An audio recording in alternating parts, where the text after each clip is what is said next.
Vertical, straight line down to the orange and white oxer with the Liverpool. That's number 12. And the final fence here in first round action will be our solid orange Hermes oxer. That oxer was quite the test for several riders during yesterday's Challenge Cup action. Came down just about more than anyone else. But we'll have to see how it works here this evening as the final fence in our first round. Time allowed is 76 seconds. And we'll tell you about the scoring here in just a few minutes.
It is a beautiful evening, and we're glad to have you with us again. We got 42 starters this evening. I just went over the course description while that drag was underway, but in short, it starts on the far right corner of the ring from the end gate over the rainbow striped vertical. It finishes just in front of the judges' stand here over the solid orange Hermes Oxer. And combinations in the midst of all of that are the triple combination 4ABC going away from home up the diagonal line, and then 8A and B coming directly toward the in-gate with those black and white striped rails. Our presenting sponsor, of course, represented in fence number 2, which is in front of our VIP club there, our Salamander Salamander Hotels and Resorts Oxer, that is, as fence number 2 representing our presenting sponsor here tonight. So those are some of the highlighted fences in the first round of action. And the time allowed, as I mentioned, is 76 seconds. Riders are going to try to complete this course within that time and without penalties. Penalties are incurred, obviously, based on fence heights lowered, 4 faults for each of those, 4 faults for a first refusal, and it'll be elimination as a result of a second refusal if that takes place. For any commenced 4 seconds over the time allowed, it'll be a 1 fault score here in the first round. And if we have a tie for first, obviously, riders and horses will come back for second round action over the speed course to break that tie for the big money.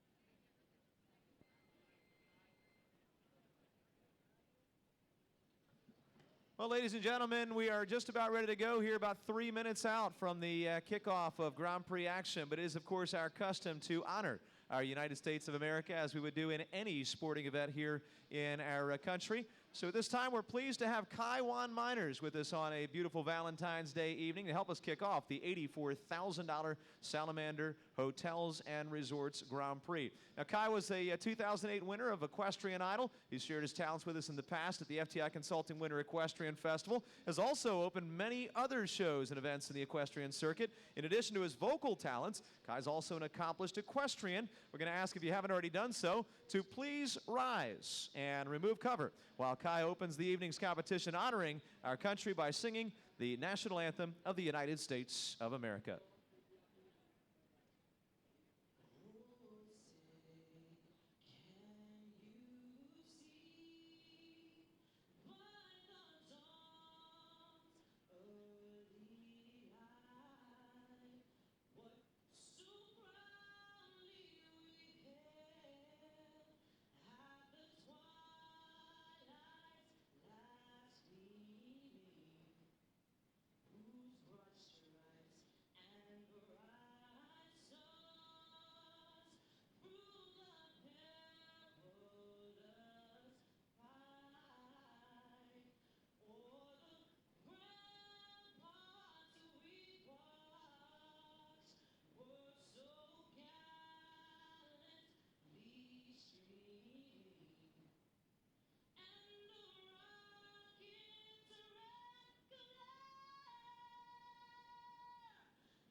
Kaiwan Miners, ladies and gentlemen, a beautiful rendition, as we have come to expect from this very talented musician and equestrian. And while he makes his exit, we have top of the list coming in for tonight's main event. $84,000 on offer. And it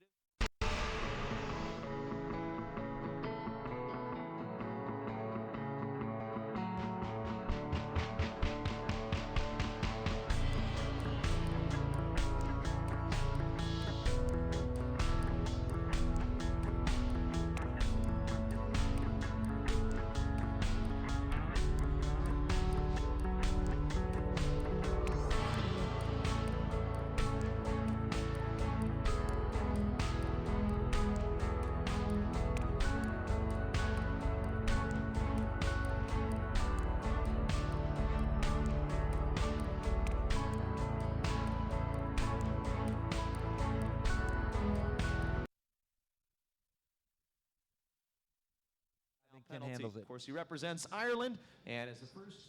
76 seconds is the time allowed right now. Yeah, as you said, Kevin's very seasoned. He's ridden on the Irish team for many years. He rode Olympic Games, Europeans. He's done a little bit of everything. He had a really good horse back in the day, Carling King, that he rode to all those big events. And, you know, Kevin's never out of it. He always comes up with a new horse, and he's got another horse. Mark Q is really his #1 horse, and this is a horse he's been bringing along, and a very careful mare.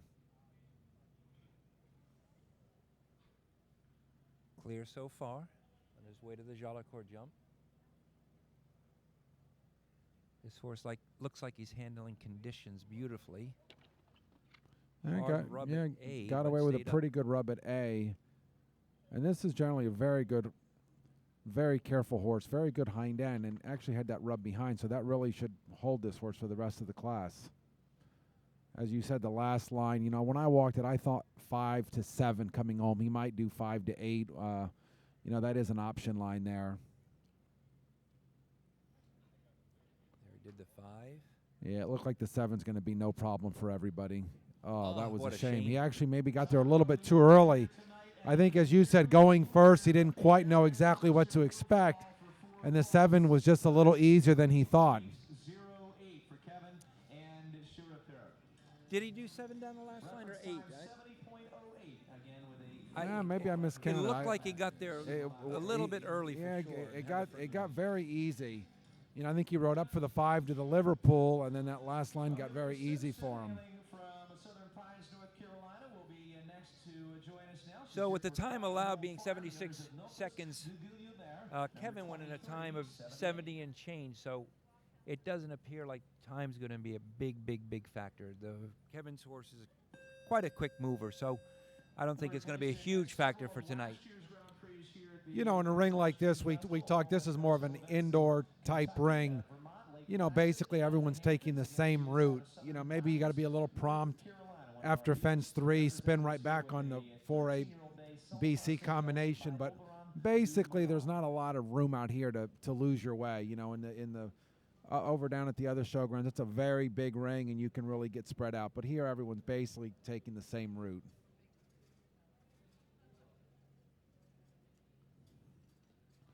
You know, and right there, Hillary was inside of the footprints of Kevin, but just a little slower through the turn. You know, Hillary comes from a real hunter background. In her early years, she was a top junior rider, spent most of her time in the junior hunter and equitation divisions, and really has become very interested and very competitive in the jumper ring. Yeah, she had the skinny down. Got a good triple bar, and the horse just jumped a little low with that, and again at B, jumped into the B element of that double.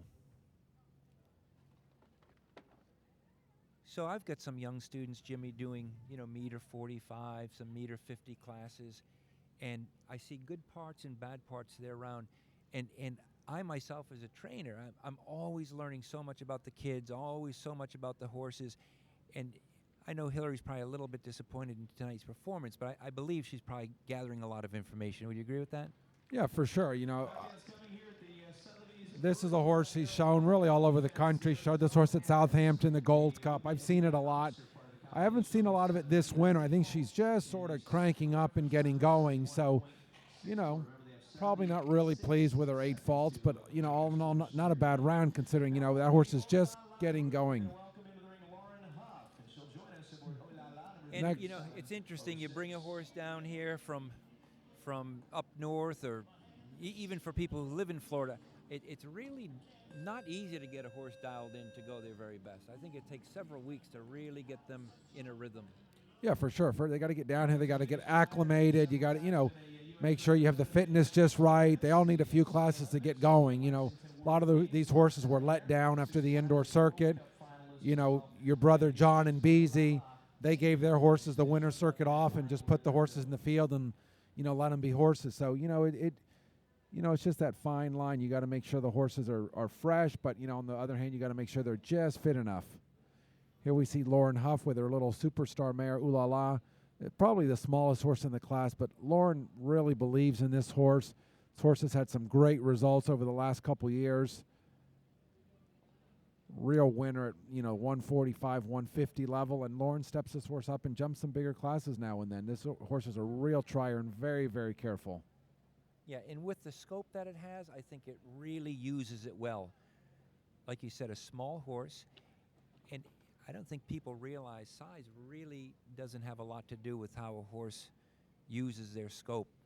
Back in the 80s, we had a great 15 three-hand mare named Touch of Class, ridden by Joe Farges. Small mare, 2 gold medals in Los Angeles. This is one of those types. Oh yeah, for sure. We've had back in the day we had that one, and then Japaloop. Lauren's the first one, did 6 there to the Liverpool, and I would imagine she'll do 8 here. A late 8. Yep, she did 6 to the 8, and there's our first clear round. She's the first to do it here on Friday night. That's the automatic leader, Olala, and Lauren Huff.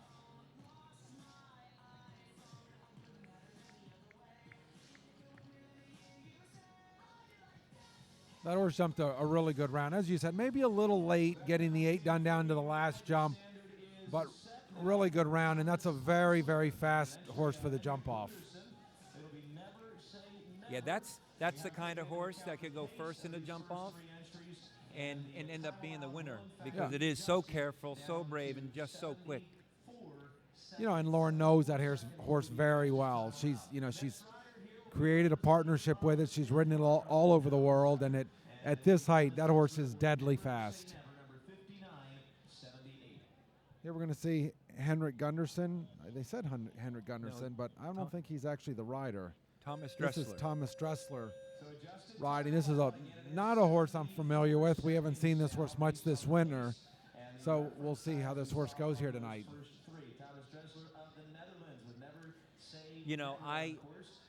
I saw the qualifier for last week at the 5-star.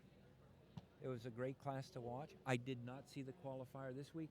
It gets quite difficult to run a business down here in Palm Beach. The qualifier really goes at an entirely different showgrounds from where the rest of the horse show's going. It was run in the same venue we have tonight, but you get spread real thin, and it's hard to really see everything going on. Yeah, this week, being Hunter Week, this is the World Champion Hunter Week here in Palm Beach. So they've moved some of the big jumper classes down here to this venue, and it's a little difficult getting back and forth. On the other hand, I think it's great for the horses to get in a new arena, different place, and I think it's even nice for us, complete different atmosphere, and I think this is a beautiful facility.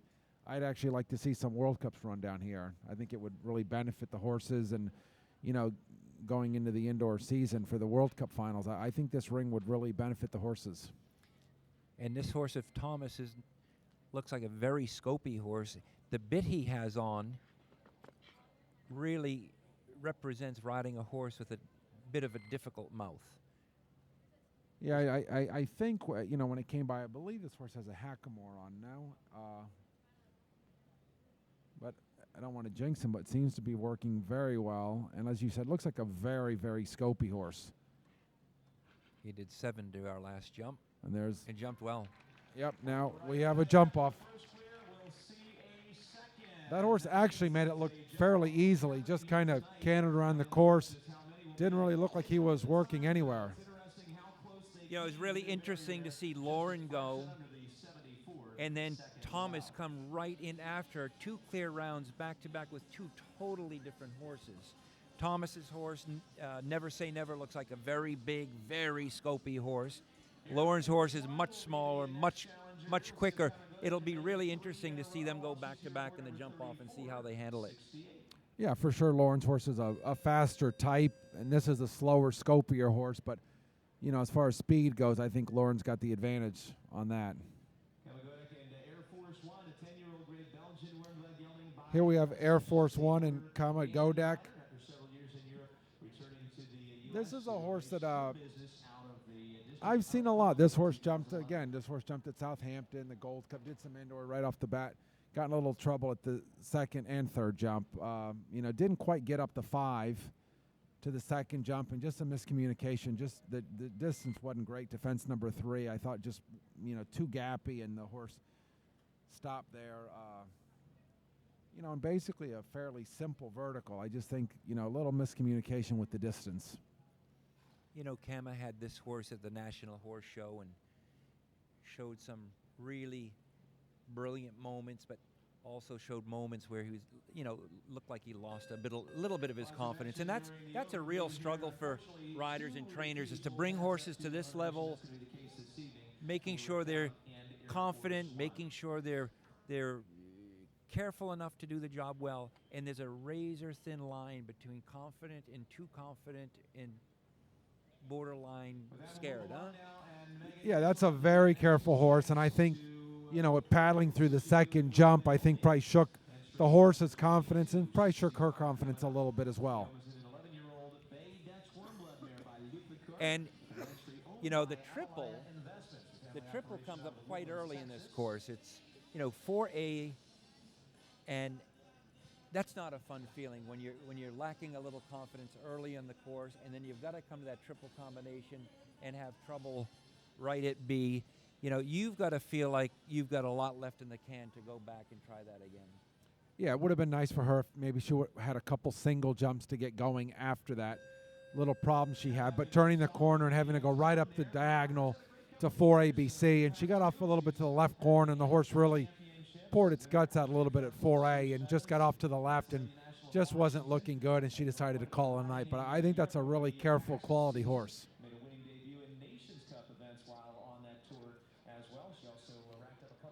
Next, we have Megan News on Wyoming. This is a newer mount for her. This is also a horse I really like. This is a very careful mare. Just started showing her in the big classes, sort of bringing her along through the 140, 145 ranks, and now jumping the bigger classes and doing it quite well.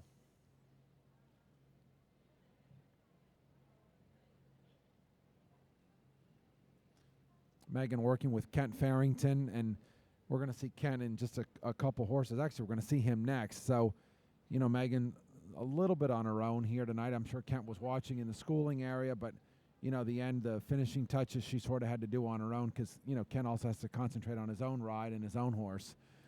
Now, Jimmy, percentage-wise, how much percentage goes into walking the course and then warming the horse up in the schooling area and then sending him in the ring compared to the rest of everything else as far as the day-to-day preparation of the horse, the care of the horse, the exercises for the horse? That there's not a lot left to do here at the horse show. No, basically, as you know, these horses, they get better care than we do. Before this night class even started, these horses have seen, Whirlpool and ultrasound machines and laser, and they've seen it all before the night even started, and they've, have had a nice little flat work to loosen up, and then basically as far as the horse goes, it's all done, probably a couple hours out, and then you really got to focus on yourself and your ride. You got to come out here, walk the course, be well prepared, and just be mentally focused to come out here and ride the course tonight. Megan had a couple mistakes early on.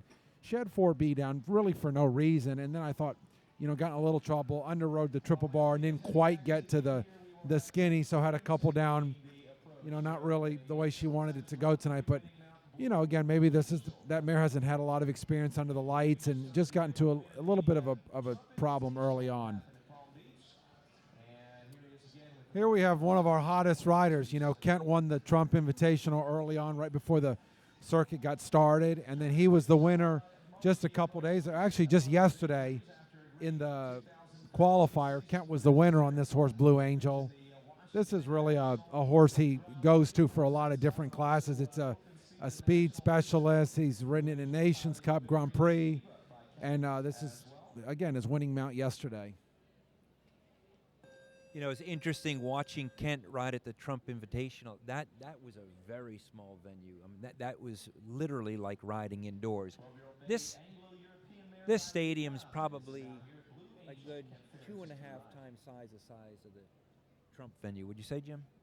Oh yeah, this is definitely a small arena, but way bigger than Trump. I'd say definitely longer. While Trump is just a beautiful grass ring and they do an amazing job there, everything comes up very, very quick. And tonight things come up quick, but you have just a little bit more room. This is, as I said, a much longer ring than Trump.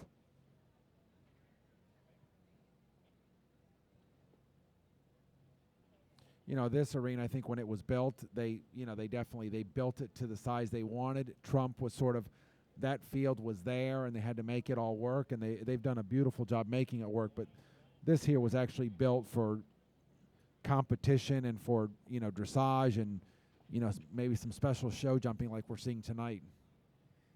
But that's what really makes it interesting. All these different venues. Some horses really rally under these conditions. Some horses really rally on grass. Some horses really rally in big arenas. Kent seems to rally in all the venues. Yeah, I don't think it really matters with Kent. He did the 6 stride to the Liverpool, and he's doing 8 coming home. This is going to be a fast jump off.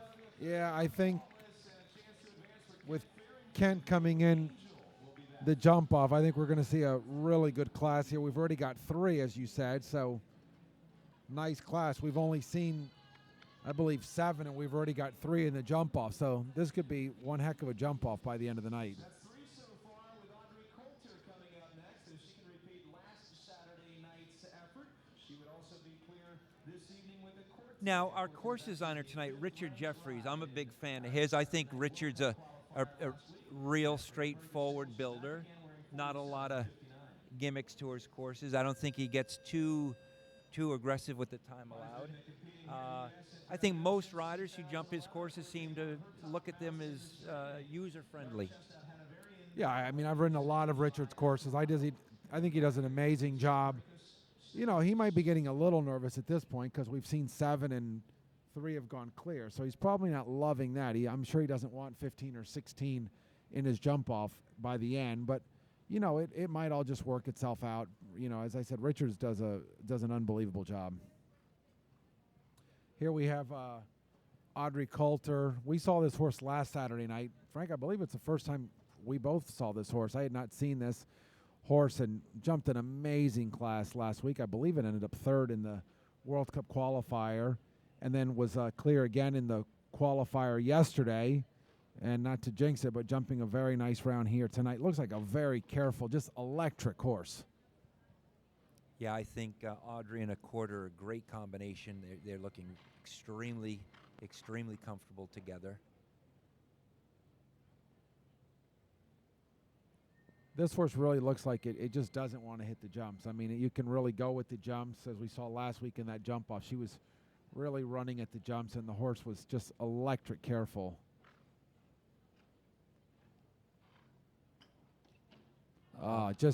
In my opinion, from here, it looked like she just didn't quite get that 7 done right. Got a little flat and jumped at that last jump.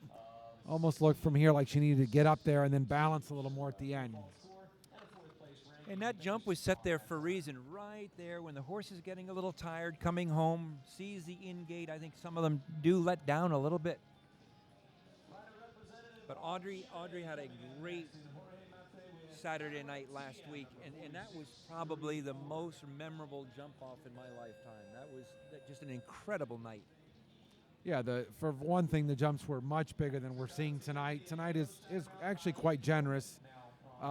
Last Saturday night was a World Cup qualifier, top level. It was a 5-star, so the jumps were very big, and we saw the best riders. We had Scott Brash, we had Ben Mayer, and they were just running at the jumps like the jumps were set at 130, and it was a strong 160 course, but they just kept getting faster and faster and faster. The quality of the horses and riders was unbelievable.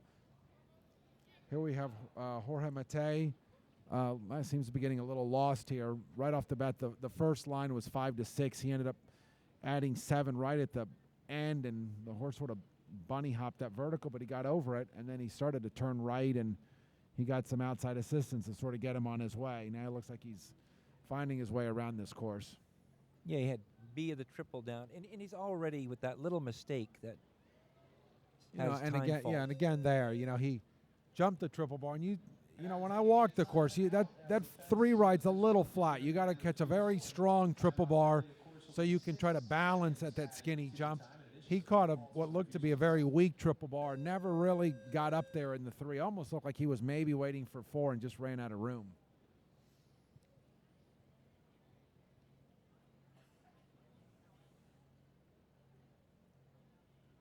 You know, and there can be rider's jitters, there can be horse jitters, there can be a little bit of both having jitters. It just looked like he had a little bit of a hard time getting off the brakes early in the course, and it kind of caught up to him the rest of the way. Yeah, this is not one of the riders we've seen jumping the past Saturday nights. I think this is the first Saturday night Grand Prix. We're on Friday night. We're actually jumping a day earlier today with, all the events with World Champion Hunter Week and the Big Hunter Spectacular tomorrow night. But still, this is basically the main class of the week, and we haven't seen him jumping in those classes. As you said, maybe jitters, first big class of the season for him. I got to say that this is a lovely jumper. Yeah, the horse sort of walked her on that course. It looked really nice.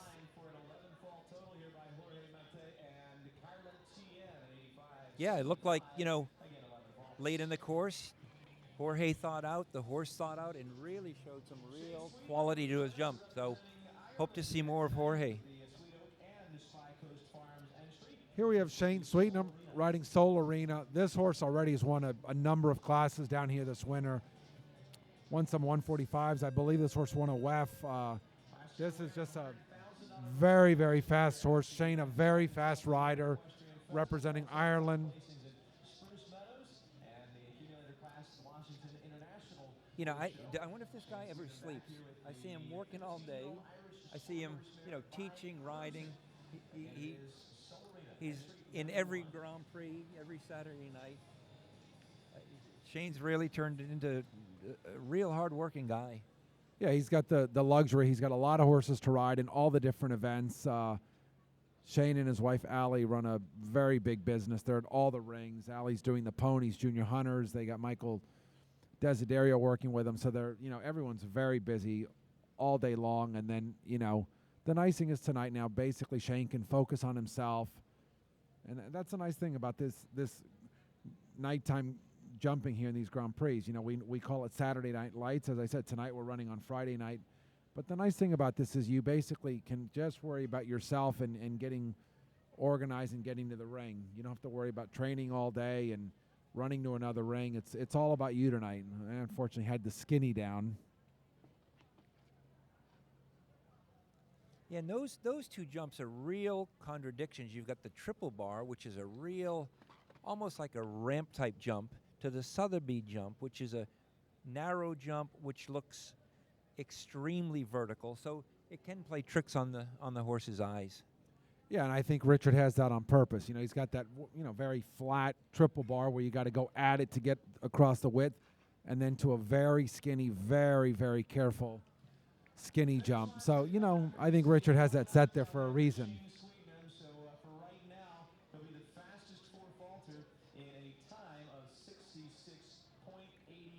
That was a very fast round. Yeah, so they just announced that Shane is the fastest for Falter. So if we have no more clears, which I think we will, Shane would end up fourth tonight, which would be great for him. Next, then we have Chamkara and Sarah Hubbard. Sarah's just moving up from the amateur ranks. She's been doing this horse in the amateur division. She did it last year and, started in the medium amateurs and then the highs. And, just recently I saw her jump the WEF class a couple weeks ago and, had a nice respectable round. And I did not get to see her go yesterday in the qualifier, but obviously pretty well because we're seeing her here tonight in the Grand Prix. This week with being World Champion Hunter Week, a lot of, the big jumpers taking the week off, it was a little easier to qualify for the Grand Prix. It's, becomes so difficult to get into these big classes. We have the best of the best here. As I said last week, I think right now it's as hard to win here as it is anywhere in the world. Oh, this is a big scopy. Yeah, she jumper. came into that triple combination very, very slow, and the horse really scoped out and just walked through that triple like no big deal.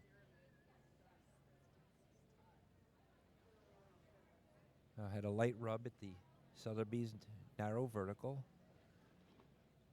This horse is showing a real abundance of scope with Sarah. Yeah, although, Sarah maybe is less experienced than most of the other riders we're going to see here tonight. This horse is jumping the course probably as easily as any other horse we've seen tonight. Yeah, in beautiful form. Confident, great style, tons of scope. And Sarah's doing a beautifully job piloting it around. Oh, that was a shame. Now that's an interesting jump. Fence 12, it's a very square oxer with a Liverpool under it. It looked to me like that horse might have just looked down off the ground and got a little distracted and neglected to clear the front rail. Yeah, I think with the lights and the Liverpool and the water in the Liverpool, the lights just shine down on that. And, you know, being a nighttime class, it changes the whole jump. You know, the horses definitely do stare down.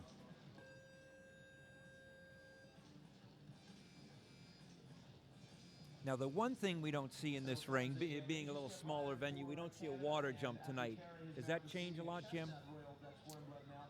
You know, I think with the ring being this small, there's not a lot of room for a water jump, and for sure, at night, the water jump really creates a big problem. They don't use it very often here. They don't use it for the World Cup classes. We will see it for the $500,000 finale the last week. Generally, they've had that in all the $500,000 classes at the end. So that's one of the few classes that we're going to see the water jump in at night. Here we have Keen White on Apicara. Keen's come through with a couple nice horses this winter. Wow, that was unfortunate. I think the horse just misjudged that, didn't realize that was an oxer, and left the ground really solid and looked like it jumped it really well, but just totally fell out of the air there. And the rail broke it. You know, I'm not sure if that rail already had a little weakness in it, and that's why he had it down, but horse just looked like it misjudged the width. You know, we're seated directly behind the triple combination, and when you look at it from our perspective, which is the same perspective the horses and riders are going to see it on their approach, it's very difficult to distinguish the difference between fence A, B, and C. It's a sea of blue and white. Yeah, and it's a very, very square jump. So, you know, it's until they get right up to it or until they leave the ground, they can't really tell that that's an oxer. And there, you know, again, have the back rail. I thought Keen didn't quite get up to that jump, and he didn't get up to the last jump either. The horse had to stretch a little bit at the second to last jump, and then again the last jump he just didn't get up there in the 7, and the horse jumped at that jump.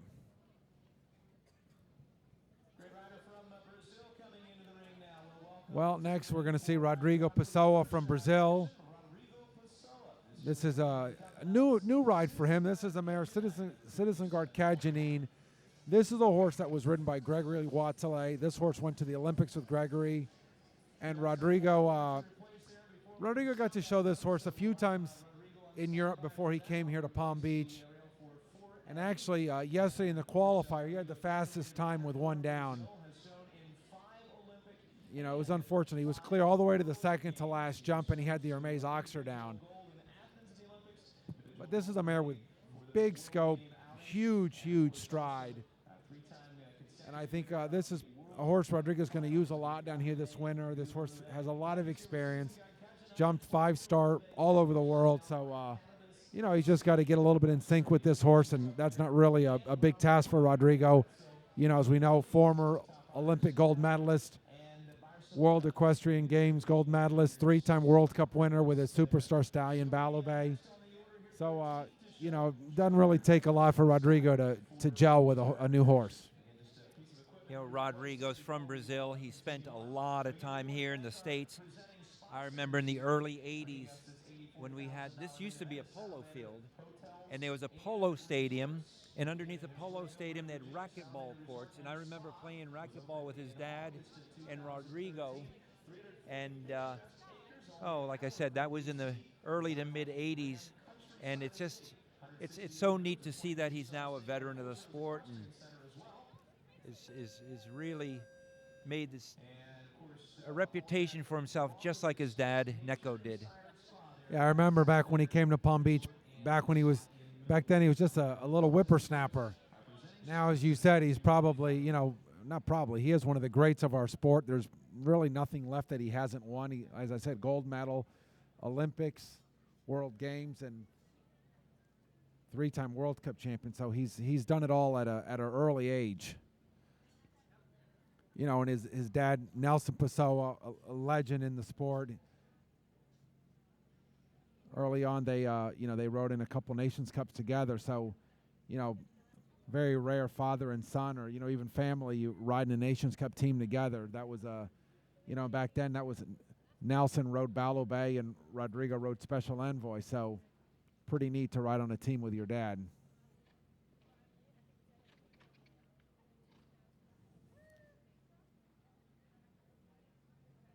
This is a little bit of a hot, difficult mare. She's, you know, oh, son of a gun. Had a pretty hard rub there and had that down. He maybe got a little close. Look at the mare sort of popped her right shoulder as he got to that jump. That was a shame. He was jumping a nice round. Yeah, he looked like Rodrigo looked like he was dealing a little bit with rideability on the way to that jump, and the mare looked a little distracted.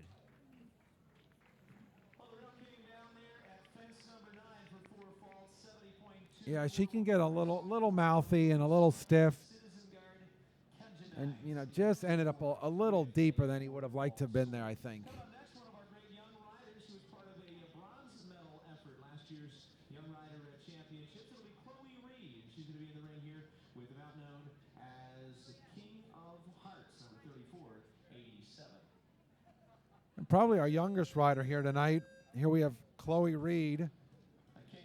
Her mother, Juliet Reed, the president of the Washington International Horse Show. She does a super job holding that show together and having some fundraisers. That's a really one of our top-notch indoor shows.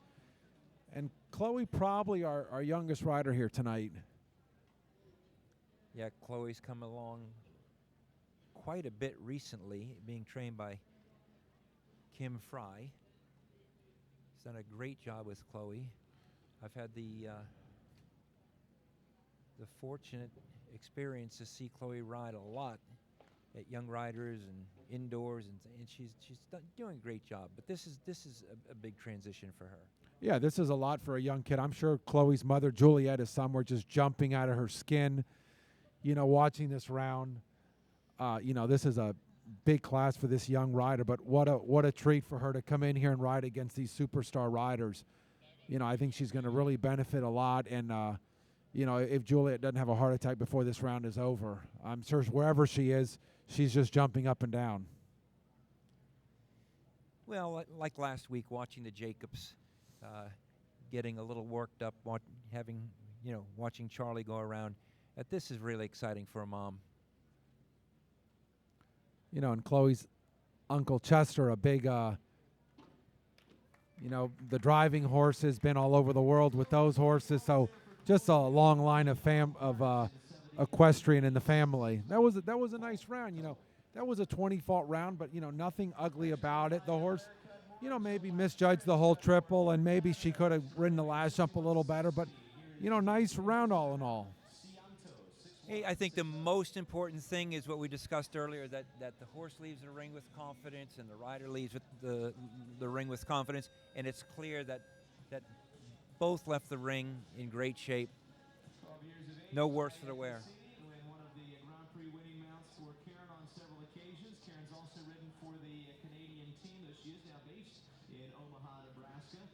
Some of the events were 2002 World Games, also represented the World Cup. Here we're going to see a Canadian rider, Karen Cudmore and Cianto. This is a horse that I've seen over the years. I remember when she brought this horse as a young horse, and this horse does a little bit of everything. Karen shows at the big Grand Prix. She's shown this horse at Spruce Meadows, really all over the place. And, you know, her daughter rides this horse also in the junior division. This horse with a big jump, big scopy horse. You know, biggest thing about this horse in a field would be, you know, making the time allowed, because he's a very slow-going horse. Very much like Kamano scope, huh? Yeah, this horse, I don't think you can build something he can't jump.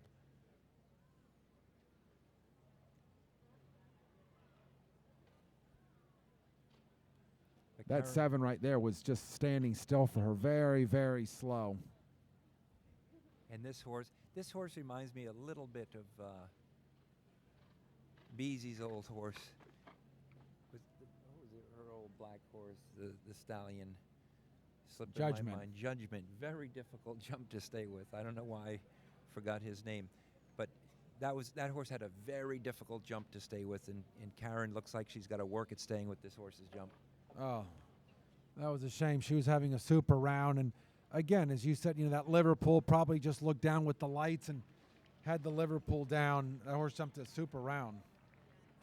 I just see Liverpool officer here late in the course where the penalties are found for Cianto and Karen Cutmore. So that's 4 faults. And nicely under the time allowed. And currently 9th place. Peter Wells entry and an Andrew Wells. Here we have Andrew Wells. Number 48. This is a horse that Andrew bought from Hardin Towel, and he's had some nice success. He was earlier in the year, he was second in the Grand Prix at Devon, and this is probably his number one horse right now, and he's got some horses backing this up to sort of take the pressure off this mare. He's had to use her a little bit because this is his main horse for the big classes, but now he does have a nice group of horses that he's bringing along. And I give Andrew credit, to be here in Palm Beach, has shown against some of these real seasoned riders. And this is not only a place to try to be competitive, this is a place where you're going to learn an awful lot. Great course designers, great conditions, and great competition. That's how we all learn. Yeah, for sure here in Palm Beach, they really make an effort to bring in the top course designers from around the world. It's not like they only hire right here to, keep it local and keep it inexpensive. They bring the top course designers from all over the world and make sure we're jumping against the best in the world. Now again, that horse had the C element down again. I think that horse just misjudged that triple combination and didn't realize it was an oxer. The interesting thing, Jimmy, after watching last week's class and watching the beginnings of this week's class, the triple seems to be a problem again, like last week. Yeah, I think both the A element, really all the way through. We've seen the A element come down, the B element, now we saw the C element come down. I think, as you said, early on, turning away from home, not a lot of room to get to the triple, and I think they're just totally misjudging it. We've seen it at every different element of the combination.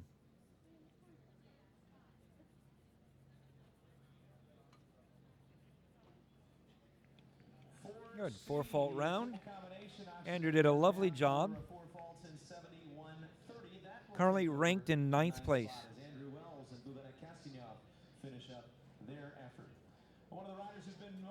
It's hard to tell from here. As you mentioned earlier, that triple's going directly away from us, and we don't have a great view.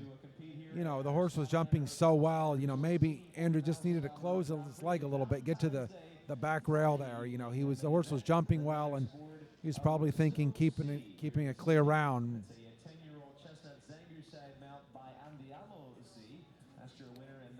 Now we're waiting on our next one. Our next one in is Ben Mayer, number 2 rider in the world, winner of the last 2 big events we've seen here Saturday nights. This is sort of a new horse for him at this level. This is a horse, Aristo Z, new purchase for Jane Clark.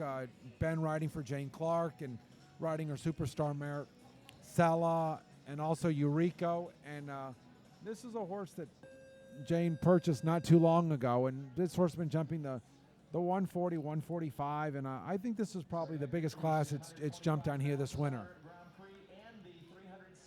It's been interesting talking to a lot of these European and Latin riders. I think they're all a little bit in awe, having been here now. This is week 6 for us, on how hectic the circuit is for all of us, and a couple of them told me just this week, say, you guys work really hard, and they're kind of living what we've told them. Yeah, last week was a 5-star event, but not your typical 5-star event like you'd see in Europe. While for us, we still are thinking, the FEI classes and jumping the big classes and trying to get in the Grand Prix. We're still running our business. We've got the juniors and we've got the amateurs and we've got the hunters. So, still so much else we have to worry about aside from just the 5-star classes. This looks like a very, very careful horse. Doesn't spend a lot of time in the air. So, if it gets to the jump off, looks like one to look out for. Yeah, I think this is one of our faster horses that we've seen. One of the top 3 fast ones we've seen tonight. Hopefully Ben will go clear so he can really enjoy. Oh, son of a gun. I think for sure the horse definitely peaked down there and just didn't finish out behind.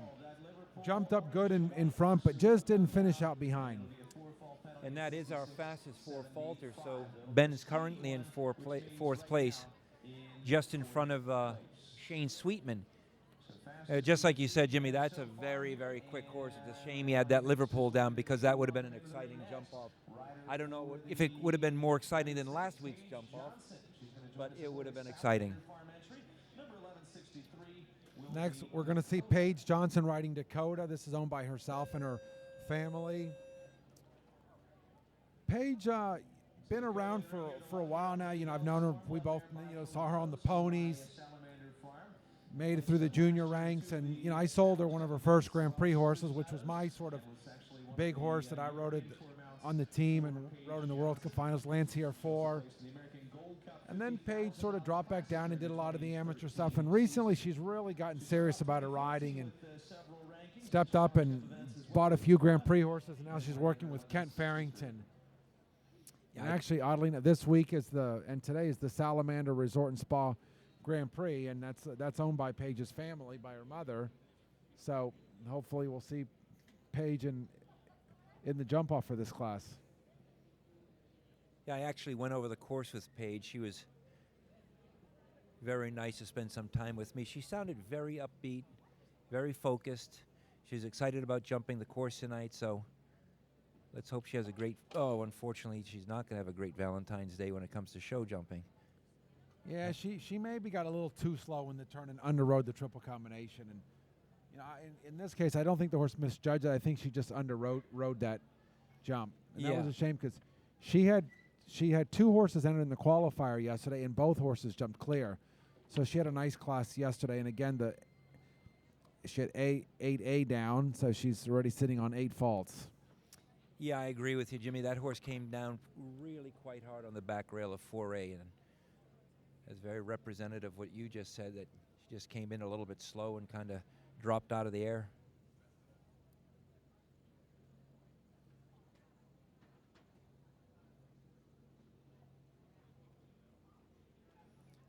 I would say Richard Jeffries, our course designer, is feeling a bit more relief at this stage. I think he breathed a sigh of relief over the last 8 or 10 horses. We haven't seen it clear in a while now.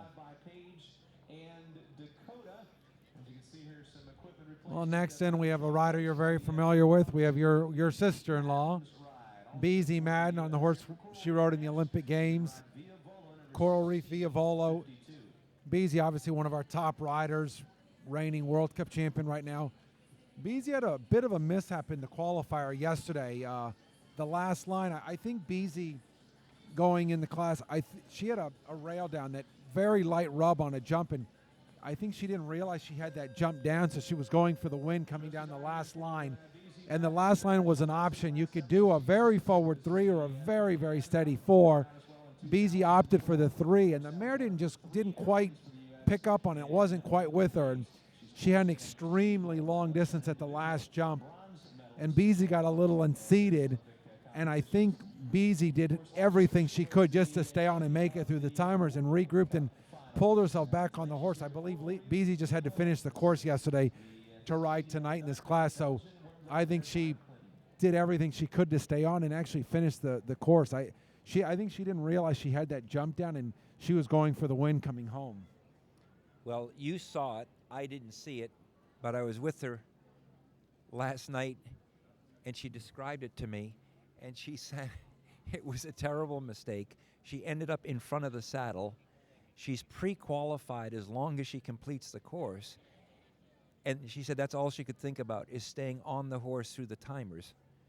Yeah, I actually spoke with John earlier today, and I asked him, I said, I thought, how's her back or how her legs? She could have easily pulled a muscle, because, I mean, she had to fight and dig to get back on the horse. But, as you said, she was pre-qualified, so all she had to do was really get through the timers. And, that's definitely not a position we see Beezy in very often. Beezy's always right with her horse, and beautiful style. Came through the equitation ranks a little bit back in the day. She's, back from the early 80s with me, and Beezy's always stylish, perfect position over every jump. I was actually out in the schooling area after she went, getting my student ready, and Beasy came out there and just took a couple small jumps, just make sure the horse was all right and make sure the horse was confident. And obviously everything worked out, and we saw a nice clear out of Beasy. Yeah, I think Veezy's going to be really happy with that round. It's almost kind of a relief for her. I think right now she's going to be either one of the later people in the jump off. That's the way it looks. And Beasy's one of those riders. She's extremely fast, but she never looks that fast going fast. Yeah, especially on this horse. It's always very smooth. This is, you know, you talked earlier about the small horses and touch of class. This is a very small mare that she rode tonight, but very small mare with a very big stride. So she can be very quick without looking fast. Now we're going to see Peter Wild. This is a horse that, you know, he's been partnered with actually not that long. Peter spent a lot of time in Europe, actually several years over in Europe. And last year, Missy Clark brought him over to ride some horses for her. And then Peter sort of decided to stay and start his own business and got a few people that have given him some horses to ride. And, you know, I think this is the first night we've seen him here jumping the Grand Prix at night.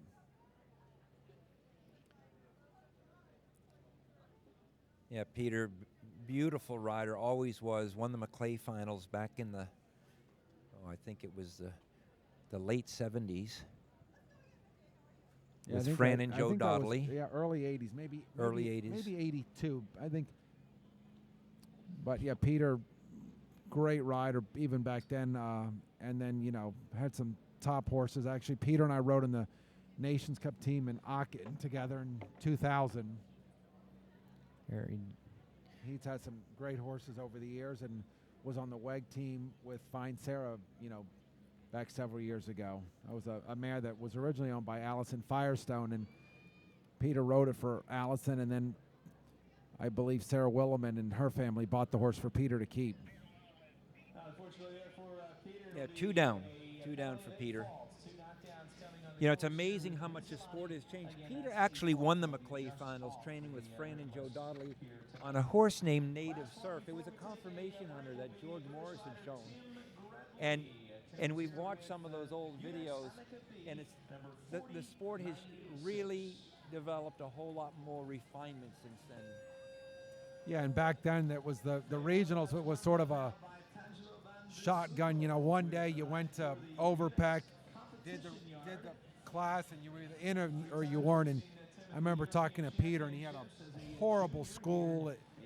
Things weren't going his way. He got in, and you know, then he won the final. And I remember watching that class, and you know, the horse was a little bit nervous in the flat phase, and Peter sort of hung out on the rail, and you know, in the end, he pulled it all out. Here we have Tim Gredley and Unex Anika. Tim, one of our riders from Great Britain, he's working now with Nick Skelton. And Tim's come here with a lot of horses. He's got really a strong string of horses down here this winter. And oh wow, that was very cheap, very, very light rub on the back rail of the C Element. That was too bad. So right off the bat, he's got an early rail.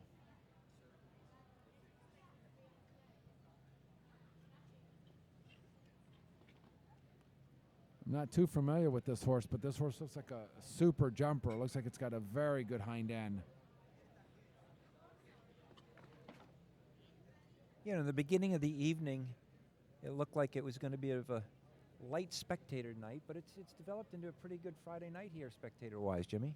Yeah, the VIP where we're sitting is very crowded, and then on the other side, the stands look pretty full. You know, I think before the class started, people were out and about, checking out the new facility here, and now the stands have filled up. So 4 faults for Tim. I believe now we're going to have a drag break. So far, Jimmy, we've had approximately 23 horses go. Actually, 21 go. We've got 4 clear. We've got Lauren Huff, Thomas Dressler, Ken Farrington, and Beezy Madden. That'll be, right now, quite a fast jump off, I think, for our audience. Yeah, looking like it's shaping up to be a good jump off. So we're going to take a little drag break, and we'll be back soon.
There we go.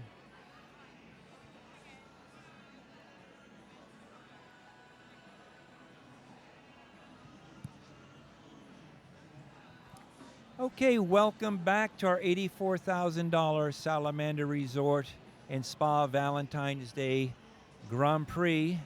This is a CSI 3-star. We just finished our drag, and we're about to start with our next rider, which is Richie Maloney. Now, Jimmy Toronto had a last-minute student qualify for tonight's event, so he had to leave. But we've got a real surprise tonight. We've got Beezy Madden taking Jimmy's spot for a little while until they can swap back out and Beezy can go back and do her jump off on Via Vola. Beezy, how did it feel tonight? My horse felt great tonight. I was happy with the way she did the triple combination, and after the triple, she has a bit of a left drift, and I thought that plank could get away from me, but once I got that under my belt, she felt great. Yeah, the triple seems to be a real problem tonight. It was a big problem last week. What seems to be the similarities between tonight's class and last week's triple combination? I think this particular triple, oxer vertical oxer, tends to be one of the hardest ones because you're asking the horse to stretch at A, then they have to be very clever at B, and then stretch again at C. It can sometimes be the scopiest combination we have. The other night, I think it was a little different construction, but presenting a bit of an optical illusion the other night. Yeah, Beezy and I are sitting directly behind the triple, and it does create a little bit of an illusion. Richie Maloney, one of the top Irish riders we have here, just had the number 5 plank jump come down. That's a little tough off the triple. It is. It comes up fast for the horses. I don't think they expect it to be there, and then going into that end of the ring is always difficult. And it seems like Richie has had 2 of the more careful jumps, the triple after the combination, and then the Sotheby narrow jump. It's been all verticals for Richie. Yeah, I think, you see he's pulling up here. The horse just doesn't seem settled tonight in this atmosphere. I think he's a bit green to come in and do this right off the bat. So when you say a horse seems a bit green, what do you mean by that? What's a rider experience when a horse is getting green in a venue like this? I think the horse can get nervous. Some horses get a little backed off. Maybe he was a little hesitant to leave the ground at some of the oxers, and then he has to push him, and that makes him a little aggressive for the verticals. So our next rider is Chris Sorensen on SS Bobby. Is this a horse-rider combination you're familiar with? I've seen them come along through the years. We actually helped Chris a little bit a couple of years ago with this horse, and he's come a long way since then. He's been fairly consistent this year. Now, I was unfortunate in the fact that I was not able to see the qualifier. I was busy on the other showgrounds doing my other duties. What did it take to qualify for tonight's Grand Prix? You know, I'm actually not really quite sure. I didn't actually see the whole class myself either, and since I am pre-qualified, I didn't need to really pay attention to that, honestly. And we were talking, Jimmy and I were talking a little bit about your ride yesterday, the fact that you were pre-qualified. We were talking about your little bit of a rough finish to your That was a nice way of putting it.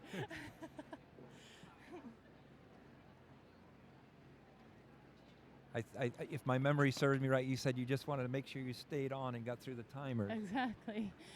My horse had to complete an FEI competition in order to qualify for tonight, so yesterday was my only chance to complete a course. So that obviously had a nice payback for tonight, having gone clear. So Chris is having a decent round, 4 faults halfway through, and the last jump, that's been one of our tough jumps, the Hermes Oxer at the in-gate. What are your thoughts on that jump? Yeah, I think it's anytime you have a jump right by the in-gate at the end of the course there, the horses are kind of hoping they're done, and they don't really sight in on the Hermes jump. And besides that, I have to say, when I rode down to it, the rails were actually a little hard to see. Sometimes you can have varying light in a situation like this, and there was a bit of a glare, and it was a bit difficult to see the rails. Yeah, and that's one of the things that you can't always predict walking the course. You know, I think so many little things can go wrong out there. Just like you said, you know, the glare off of a rail, maybe losing a stirrup, the horse over jumping, a bug in the eye. So many things like that you really didn't anticipate that makes your job just that much harder. Yeah, and you know, if it was as easy as walking the course, having a plan, and doing it, a whole lot more people could do this. But it's really reacting to situations that makes you a real winner. So next we have Mr. Whoopi with Sayre Coulter. This is a horse that's got a lot of miles under his belt, traveling from east and west. He does, and he has a lot of mileage, but this is a new combination. Sayre is just teamed up with this horse, I think, a few weeks ago, and this is probably her first big class other than yesterday with him.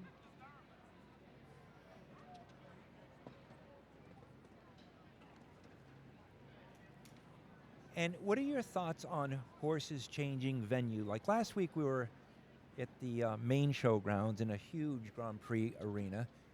Here we're at the stadium. It's referred to as a stadium. It's a much smaller venue under the lights, a little cozier venue.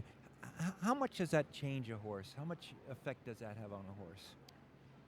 I think that really depends on the horse. Some horses it has a huge effect, and others they're good in any kind of situation. But this for sure is a lot more of an indoor venue compared to the international arena over at the other showgrounds. So if you generally that would favor a little handier, quicker thinking horse, and I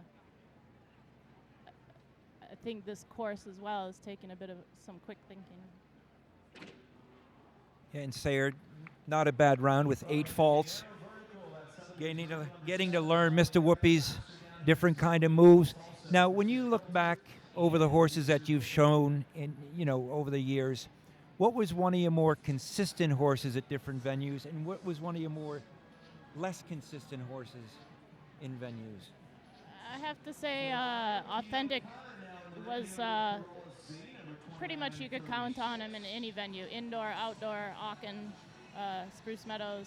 He, for some reason, he actually particularly shone at Aachen. He loved that venue, and then I had, but I have to say, anywhere I went, I expected him to be good. And then I had a horse. You probably remember Judgment. He was a stallion, and he had some places he particularly liked, and other places he didn't like, and we just stopped taking him to. And but luckily, he likes Spruce Meadows, so Yeah, he had a great career because of that.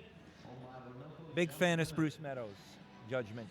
Next is Carlos Z, ridden by Cian O'Connor, another top Irish rider. We've got such an influx of Irish riders, and they all seem to be very competent guys, Bees. They are. I'd call them scrappy riders. You know, they really fight to go clear and fight to win a class. And Cian here, he has enough experience. He does it with a nice style as well. I'm not that familiar with this horse, but it's jumping beautifully tonight. Yeah, and most of these European riders, especially the Irish, they don't have an equitation division kind of background, but they're all beautiful riders. They're all very effective. And I think it's really important that our younger riders coming along take the opportunity to come out and observe their horsemanship, or, you know, like tonight, be online watching them, because there's so many lessons to be learned watching all these riders from all over the world. For sure. That's one of the things we always want our students to watch everything they can. There's clear. Okay, clear. So that's our 1, 2, 3, 4, fifth clear. Another fast horse I predict in the jump off. Yeah, unfortunately for me, you never, as a competitor, you'd like it if Cian wasn't in the jump off.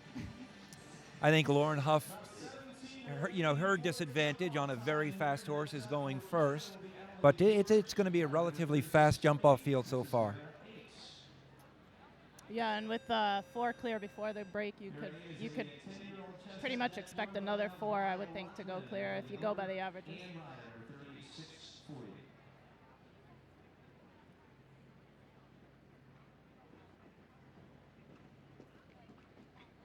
Okay, next in the ring is Miera 8, or I'm sorry, 13.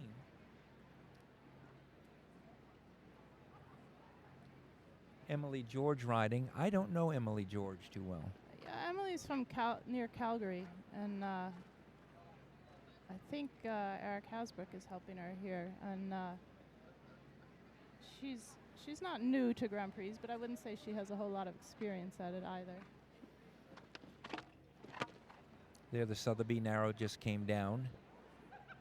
Now, what's the attraction? You know, I've been doing the Florida circuit for about 40 years, and traditionally it's been a real North American circuit. Over the last 6, 8, 10 years, we've had a monumental influx of international riders. What's the reasoning behind that? I think this has come to be one of the biggest prize money circuits that you can find. And I think at the same time, there's very nice indoor shows in Europe, but you can't always count on being invited to them. 7 and 11. So 8 faults for Emily George and Mira 8. That's an 8-fault score once again. Okay, so an 8-fault score for Emily George on Mira 8. So this is going to be a great experience for a girl like that, to make her way here, see some of the other top riders, just like we talked about earlier, and to get the experience in all these different venues with these top course designers. So it's kind of it's a win-win situation for a girl like that. Yeah, for sure, and for the horse. I think it's a young horse that she's been bringing along herself, and this was probably a bit of a step up for him, and I think she'll probably be fairly pleased with that result. And, you know, I think the really interesting thing about our sport is the investment. The obvious investment is the investment that you make into the horse. The next less obvious investment is the time you've got to put into it, to learn, the learning curve, to learn about yourself, to develop yourself as a rider, to learn about your horse, develop the horse, and start discovering all the little details that it takes to make things tick. For sure, and the bigger the fence is, the more critical that becomes. On course now is Abigail McCardle. Abby's maybe a year or two out of the juniors. I had the fortune of training her in the equitation, a little bit in the jumper ring. She now trains with Katie and Henri Prudhomme. Very accurate, very effective rider. She's done extremely well as an amateur, and now making her name in the professional ranks. She's just had her second jump down at the number 10 fence FTI.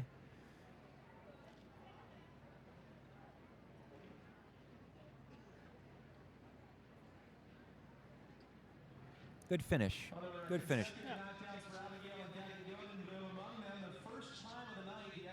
I think her trouble started a little at the black double, where the horse kind of ran her under, and that might have rattled him a little bit there. He made a great effort there, but then the next 2 jumps he was a little unsettled. And that's one thing I don't think our audience realize is the impact of a mistake early on, how it can kind of have a domino effect to later on in the course. It looks like not a big deal mistake, say at fence 8A, but then it can really catch up to you at fence 9. And you know, it takes a trained eye to see that. Yeah, and a lot of experience. You have to know, again, it's knowing your horse. Is that going to rattle him, or is that going to help him and make him slow down? But I think hers got a little more aggressive from it. Next on course is Weirma, ridden by Brianne Goutal, another former student.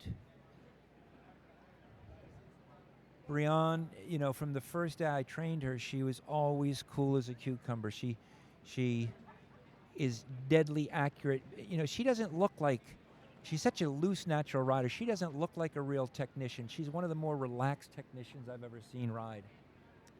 She is. She's always been loose. Like you say, very cool.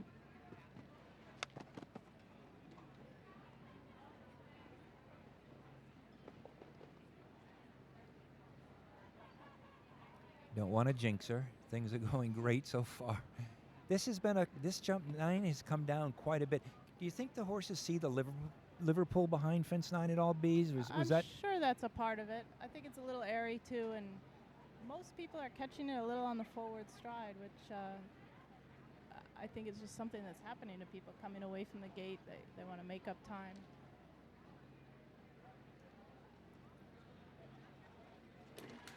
There you go.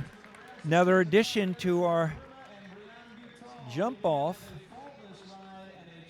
So now we have Worma and Brianne Goutal with a total of 7. Did you have a chance to talk to Richard Jeffries at all about tonight's course?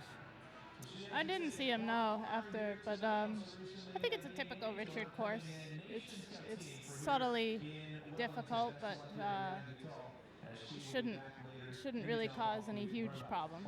Yeah, and that's what Jimmy and I were saying, exactly the same thing. This is a very subtly difficult course that Richard set. He's very clever with his material. He doesn't go overboard by making the time allowed ridiculously tight. I think he gives you ample time to answer the questions. Yeah, for sure. He doesn't try to reinvent the wheel with his courses.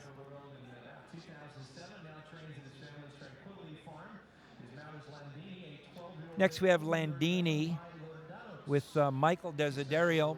Michael runs a family business in Chester, New Jersey. This is Jimmy Toronto's student. This is the reason why we got Beezy to fill in for Jimmy, which has been a real treat for me, as I hope our audience thinks so.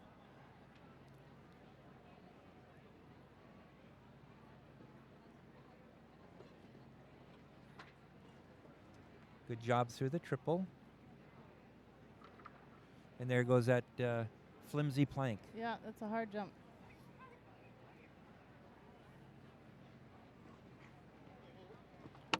If I was to say what are the 3 most careful jumps, I would say it's that plank, the yellow plank, the Sotheby narrow jump, and number 9, the vertical with the Liverpool behind it. Would you agree with that? Yeah, definitely. So those are our 3. What would you say, Beezy? What felt like the scopiest part of the course? I'd say probably the triple combination. Would have to be, and the last And the fence last can be fence. difficult. So Michael's working on 12. Michael's a young professional. He hasn't been doing this real long, relative to some of our veterans, and he's working hard on trying to get sponsors and develop his sponsors as well as his horses. So not a bad night, 12 fault round. Be joined now by Caitlin Campbell, and she will pilot her own Rocky W, who has numerous times been a Grand Prix winning mount for Caitlin. This is entry number 40. So next in the ring is Rocky W with Caitlin Campbell. This is a scrappy little horse. It's had some pretty good results in this division. It is. He's definitely a well-seasoned horse. He knows what he's doing, and he tries hard for it. And this course should suit him. It's not your meter 60 level course. It should be right where he's comfortable. And Caitlin's had this horse for quite some time. I think she brought it up through the junior jumper ranks, and she works with Rachel Kennedy and Debbie Stevens. And got a nice working relationship.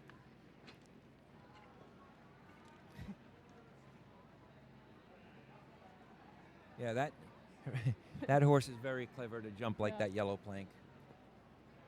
The Sotheby jump shouldn't be a big issue.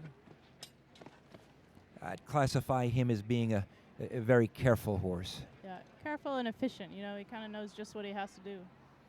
Yeah, he's not one to, over jump fences, and what I mean by over jump, have a lot of hang time and waste time in the air. He's very efficient, like Beezy said.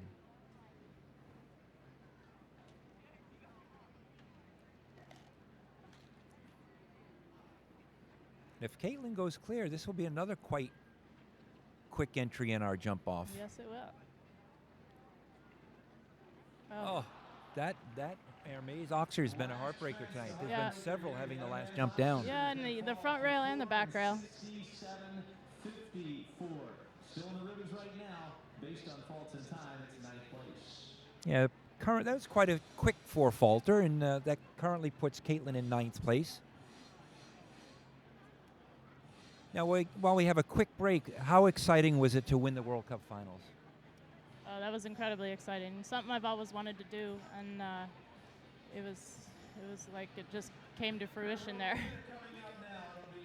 And speaking of the World Cup Finals, we now have our number one world rank rider, Scott Brash. Give me a little bit your feeling on Scott and his riding. Oh, he's a beautiful natural rider. He's quite young still, but he's incredible talent, and he's really, I think, studied the sport and does it to a level of maturity that you don't see very often. Yeah, last week, I don't know if you had a chance to watch a jump off, but it was extremely exciting. Scott Brash was in the lead, and Ben Mayer had to come in last to try to beat him and pulled it off, and that was an incredible 1-2 finish. Yeah, it was amazing. You don't see him that fast too often.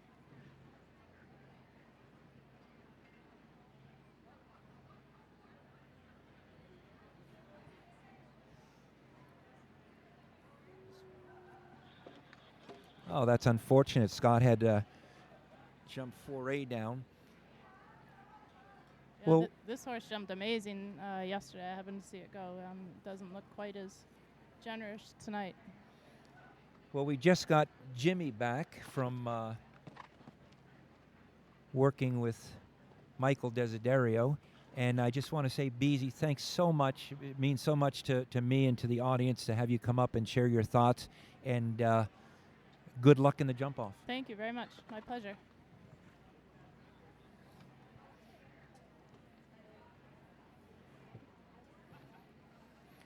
And it's unfortunate Scott's working on 8 faults. Like Beezy said, he had a beautiful qualifying round. It just doesn't seem to be his night. So Jimmy, welcome back. Kind of weird. Scott Brash actually had a jump down. You know, we've seen him the 2 Saturday night big classes, second in both classes to Ben Mayer. I didn't think he could actually knock a jump down. So he's human. Yep, he is human. So Michael, your student just ended up, I believe, with 12 faults. You know, I was saying to Beezy that Michael seems to be at that stage of his career is really trying to develop a string of horses. He's trying to develop some great sponsors and still developing his riding. So it's a developmental part of his life. Yeah, he's got some good people behind him right now. He's got a couple sponsors buying him some horses. And he's got his uncle now that also just got involved in wanting to buy him some horses. And, you know, that was a nice round for him. You know, that horse hasn't really shown under the lights. Maybe Mike overrode a little bit. I thought the plank, he just overrode a little bit. And again, you know, the one vertical, the skinny jump, he could have maybe let the horse just take his time a little more. But I thought all in all, he rode a really nice round. Next in the ring is Kadam 13 with Sydney Schulman. Sydney's a rider that I had a chance to work with for 2 or 3 years, and you know, I started helping Sydney when she was doing pony jumpers, and she's a real talent. She's got a ton of feel, a lot of guts. I think this girl's got a bright future. Unfortunately, she just had 4B down. Yeah, she's going to be one to watch in the future. I think, you know, if she gets a string of horses, you know, we're going to see her ride on the team one day. And, you know, her mother was a deadly fast rider, you know, years ago when I worked here, actually right here at this facility when I worked at Palm Beach Polo, and we used to show a lot at the fairgrounds, and her mother and myself, we competed against each other a lot, and she was a very, very fast rider in the open jumpers.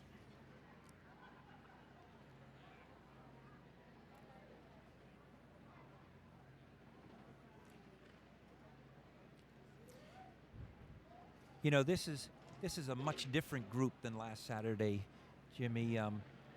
You know, I notice we're missing riders like Jesse Springsteen tonight. The reason being would be what? You know, I think this being the Hunter week, you know, I think a lot of the top horses are taking the week off. It's still, you know, $84,000 class, nothing to sneeze at. But, you know, I think at some point you have to rest your best horses. You've got to sort of make a plan before the winter starts. You know, unless you have 5 or 6 Grand Prix horses, it's, you know, it's really hard to show every week. So I think, you know, this was a week that a lot of them decided to take off and rest them. And, that's why we're seeing maybe some of the less experienced riders. They got a chance to go in the qualifier, and they got a chance to qualify for tonight. Yeah. Yeah. But it's really great to see so much depth on this circuit where you can have a little bit of a different group every week.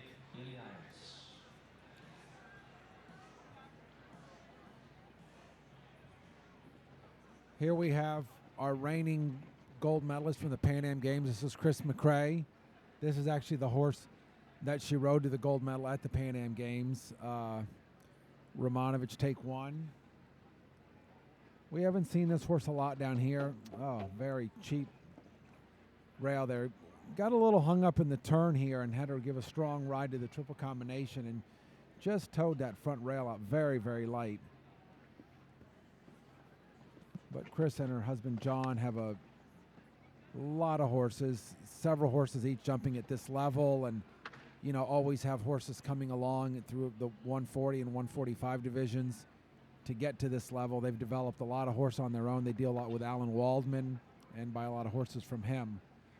And Chris is working on 8 faults right now. 2 really strange rails. I mean, a light rub here at 4A, and then I don't know, I don't think with the gate over there, he maybe cut left out of that double and just had that down. And again, we haven't seen this horse a lot down here this winter. I think he's just, getting the rust off and getting going for the bigger classes later on in the circuit. And the one thing that Beasy was saying, how some of the light reflecting off the rails create a little bit of an optical illusion out there. She was saying her ride to the Hermes jump, she said the light was really reflecting off of that jump, and it was kind of hard to see. So I think that could be the case in many of these jumps. Yeah, I think a lot of people don't realize the difference with the lighting. We do have great lighting in this arena here. I mean, it's very bright, but still, we have the Liverpool over there with the light shines down on. That becomes a major issue.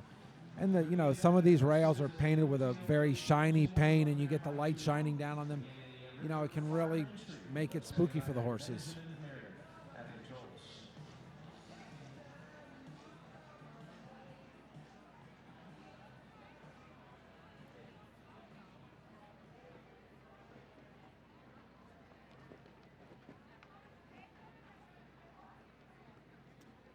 Here we're going to see Ben Meredith.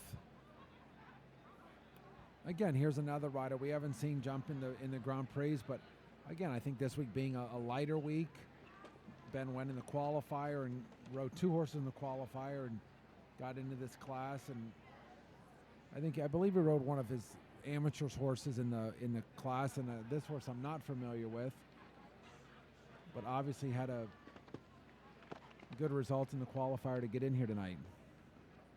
Yeah, Ben's a hard worker. I think he's a very strong, effective rider. He's kind of gone on his own recently, and he started making a name for himself. And I was at dinner the other night and had an opportunity to meet his mom and dad for the first time. Seemed like a real lovely family. This looks like a very careful horse. Looks like he can ride it hard at the jumps, and it really wants to stay up and jump a clear round. Come on, Ben. This would be great for you. Finish up, buddy. Beautiful. That was a surprising clear. Yeah, that was a nice round. That in a nice way. That's not a horse we're familiar with, and Ben has not been jumping at this level recently. And that horse jumped a beautiful clear round.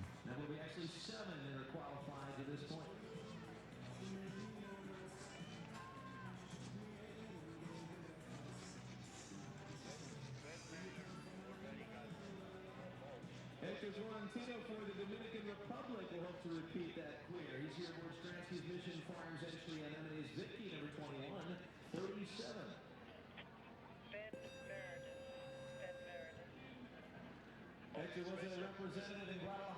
So that's 7, Jimmy. This is going to be an exciting jump-off no matter what for our crowd tonight. Yeah, I think, it's nice when you get a good crowd like this. They come out. I think you want to give them a good jump-off. They want to see a few clear. If you're one of the riders, obviously the less you have to compete against in the jump-off, the better. But what a great class and what a great jump-off this should be for the crowd. On course right now is Hector Florentino.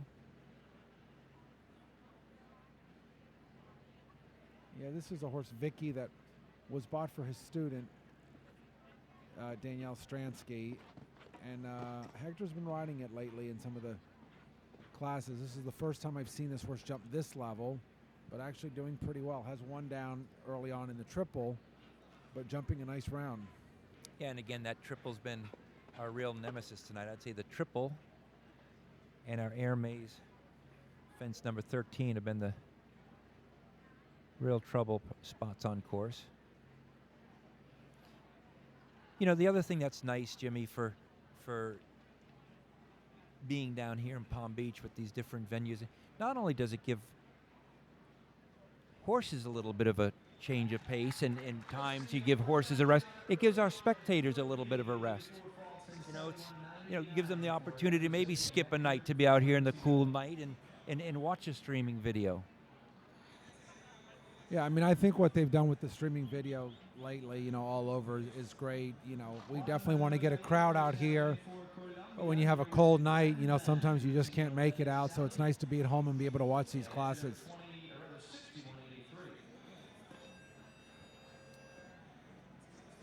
Next we have Juan Manuel Gallego. This is a horse named Ban Ban. I actually saw this horse in the schooling area a little bit when I was getting Mike ready, and this looked like a really nice horse out there. Home country. This year they also placed a leader 50 action here in the Wellington Tour. Fonte leader in his home World Cup league in South America as we make our way through this year's qualifying for those finals in Lyon. You know, I like the way Richard started this course off. A nice size vertical, nice distance to fence 2, which is a nice size oxer. Let the horse and rider kind of get into the course, and then things start to get a little tough. And we saw that fence 4A come down there. He struggled a little bit over 4C, kind of swam over that. Yeah, he definitely, you know, he looked like he held him off a little bit and looked like he just needed a little more leg to get across. And another rail there at the skinny.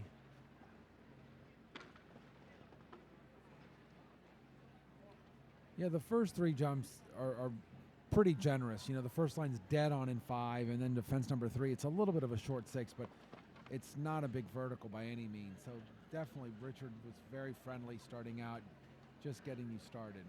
Yeah, and letting them get acquainted with the venue. So Juan's currently working on 12.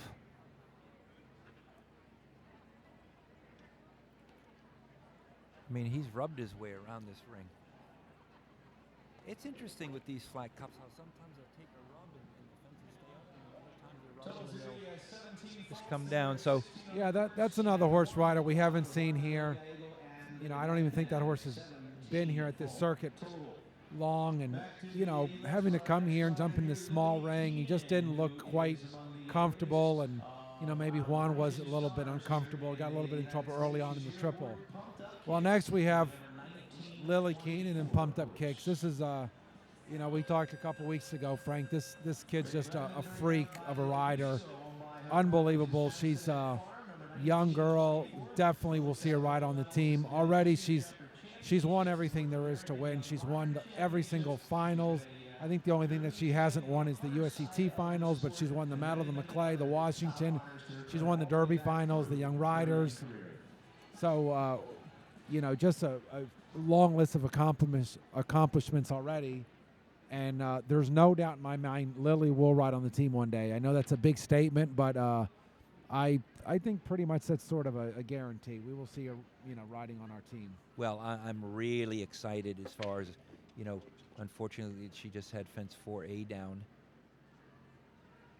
But I'm really excited about the group of young riders coming along. We've got Lily Keenan, we've got Brianne Goutal, we've got Jessica Springsteen.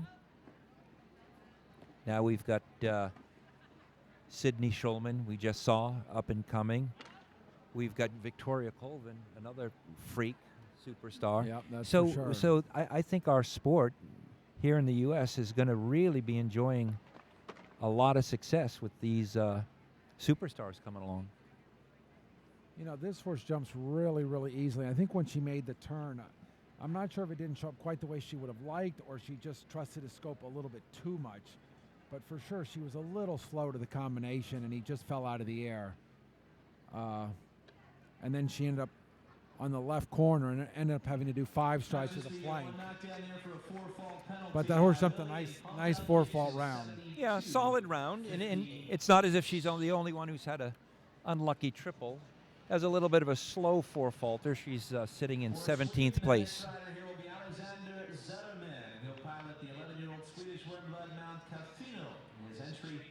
Number 2619. This will be the first of 5 remaining before we make that jump off adjustment.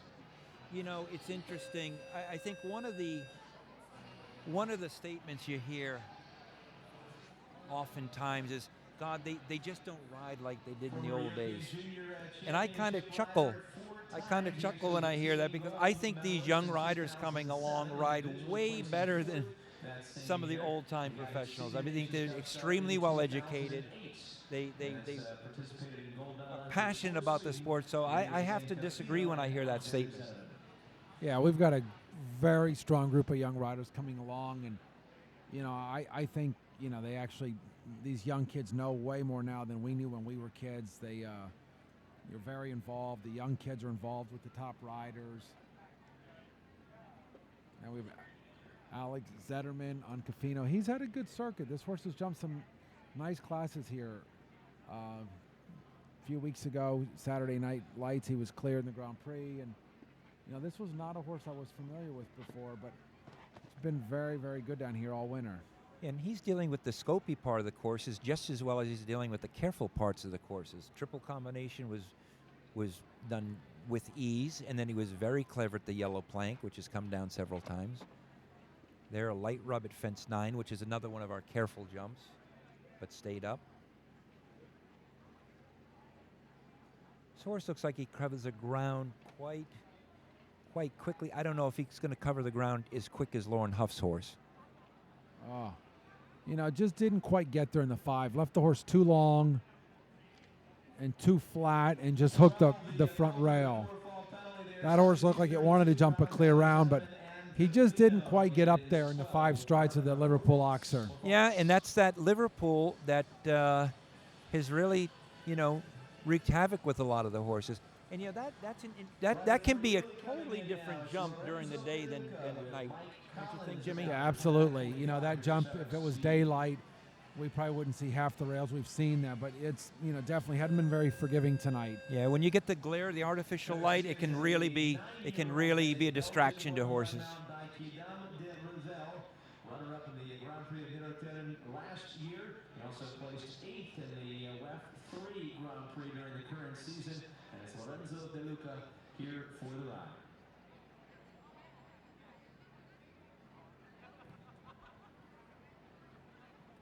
Next in, we have Lorenzo De Luca. Lorenzo's riding for Neil Jones. Neil here, last year Neil decided to bring a group of horses. He's a big dealer in Belgium. And last year decided to, come over, bring some horses and bring his rider and, sort of see what it was all about. And obviously he liked what he saw because he's back again this year.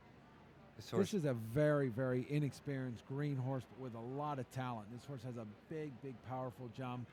Very springy jumper. He jumped the triple as good as any horse tonight. Got a little stiff through his back there through the double. He's overprotecting him just a bit, in my opinion. The horse, he just protecting the front end a little too much, and he's not finishing out behind.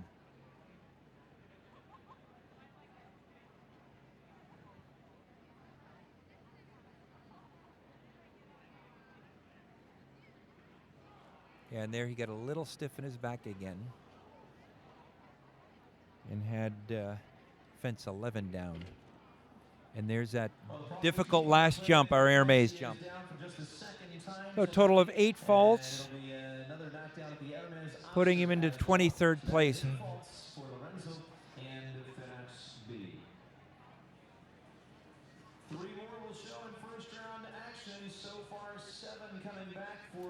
Well, we're getting down to the bottom.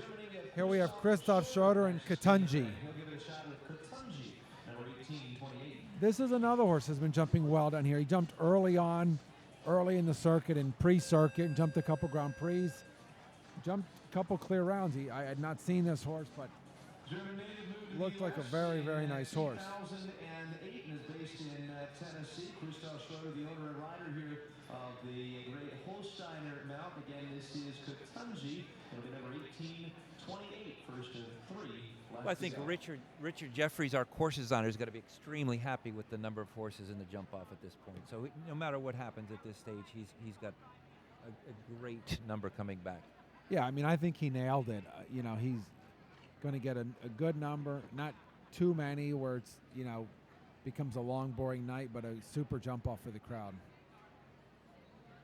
And, you know, I think this another sign of a great course is a course that, you know, not really put any horses or riders on their heads. I think it's been a very safe track, very competitive track, you know, real user-friendly.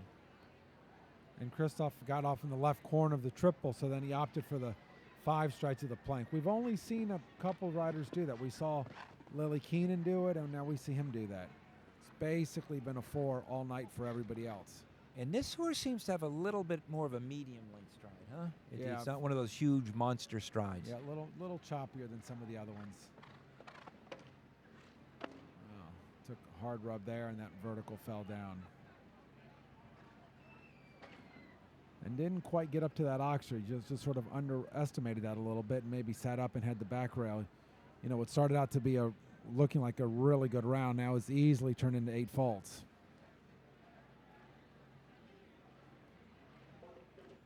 And now he ends up on 12. Plus time.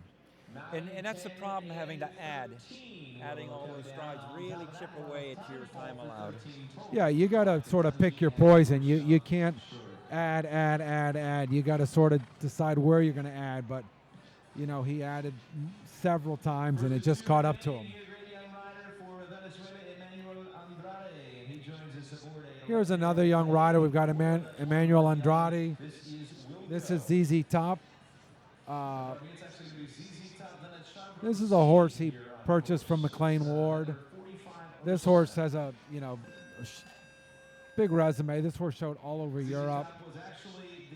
And he was 4th in the WEF just yesterday. This horse is a horse, you know, they've putting a group together for him. I think the goal for Emmanuel is trying to get him to the WEG. And, you know, his father has really put a lot of effort into putting a team of people together to help Emmanuel. And, you know, now he's really put a lot of effort into getting him a nice group of horses. And in the junior division, he's deadly fast. I mean, he's very hard to beat in the, you know, low, medium, high. He has, you know, 4 horses in every class, and he just comes in one after another. One's faster than the next, so he's very, very hard to beat in the junior ranks, and just now stepping up to this level. Yeah, and when you see him compete in the junior level, especially in the lower divisions like the low and medium juniors, he's kind of toying with them and experimenting with turns and options, and, you know, he's really going to try to carry that into this professional rank.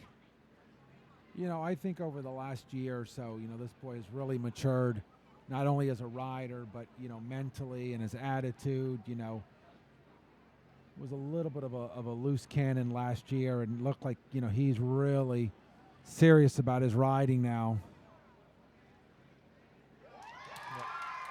And what a nice clear. What a nice clear.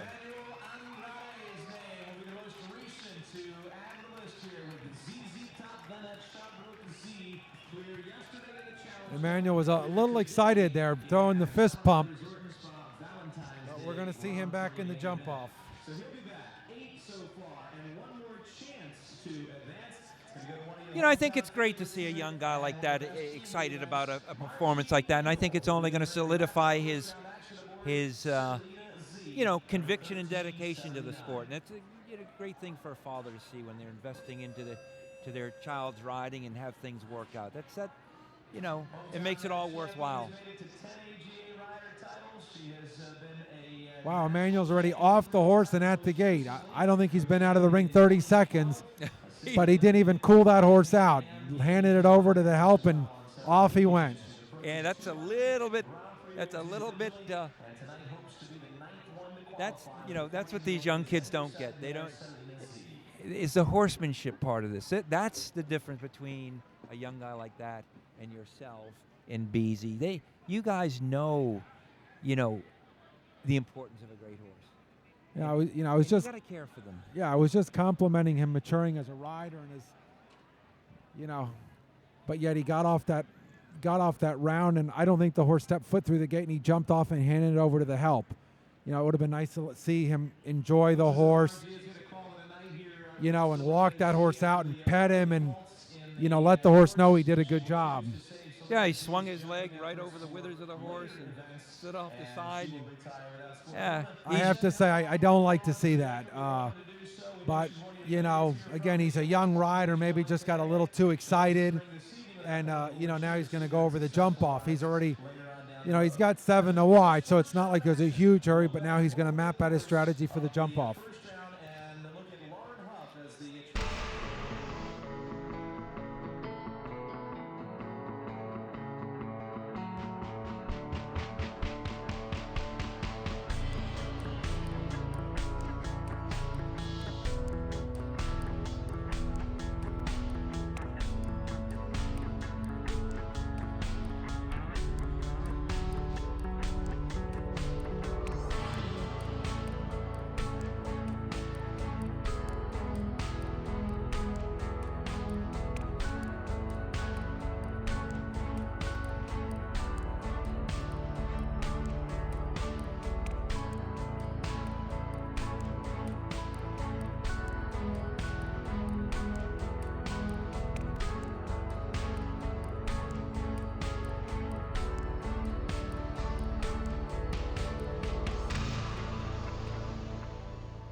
Well, Frank, here we go. We got what looks to be a great jump off. We got 8 in the jump off, starting out with Lauren Huff, maybe the fastest horse in the field. So, unfortunately, Lauren's got 7 riders chasing her, so she's really going to have to put the hammer down and put the pressure on the rest of the riders to come.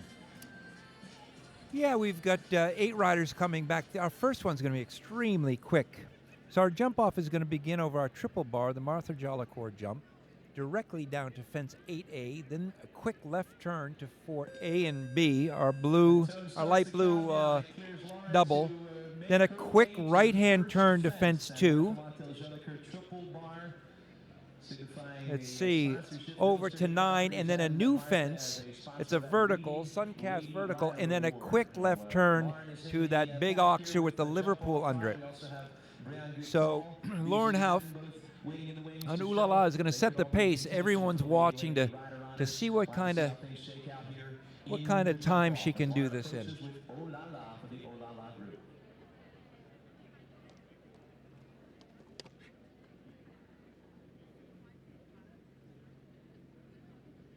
Wow, that was fast. Fast 8.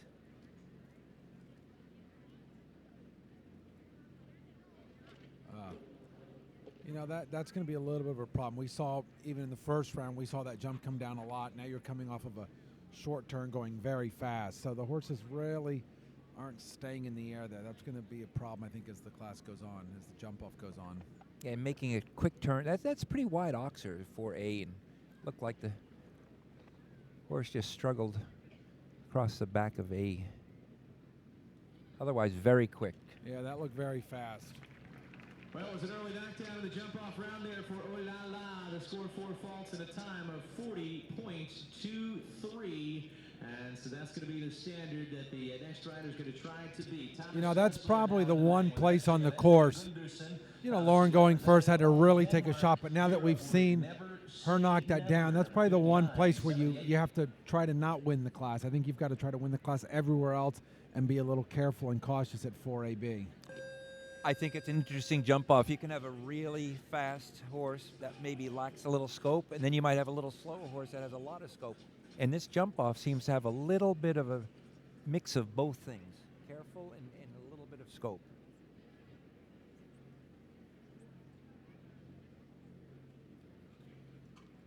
Next in we have Thomas Dressler on Henrik Gundersson's horse.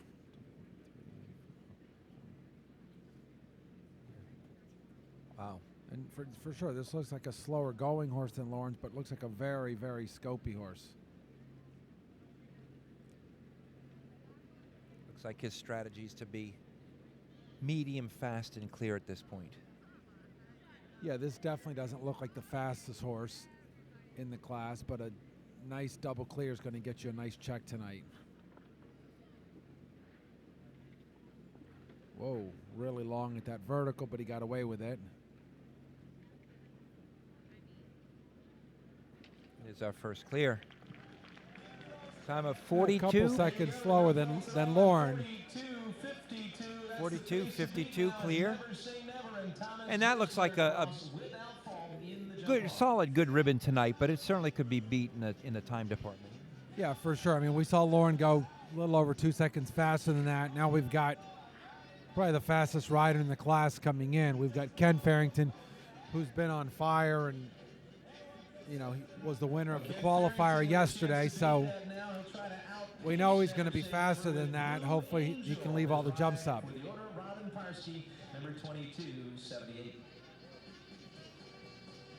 It's always interesting to me when riders come in and give their horse a little tour of the track and the different jumps, and Kent, clearly kind of gave his horse a little heads up as to what is coming up in this jump off.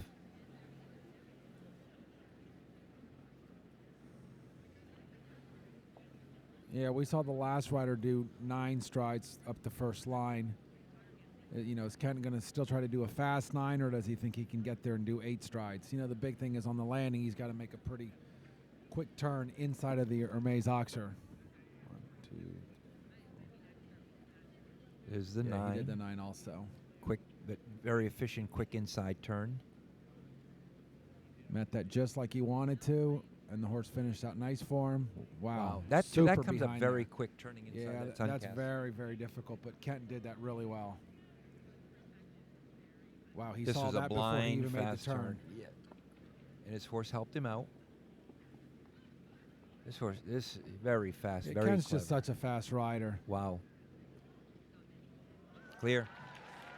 Wow. 36.58. Almost 4 seconds faster than Lauren.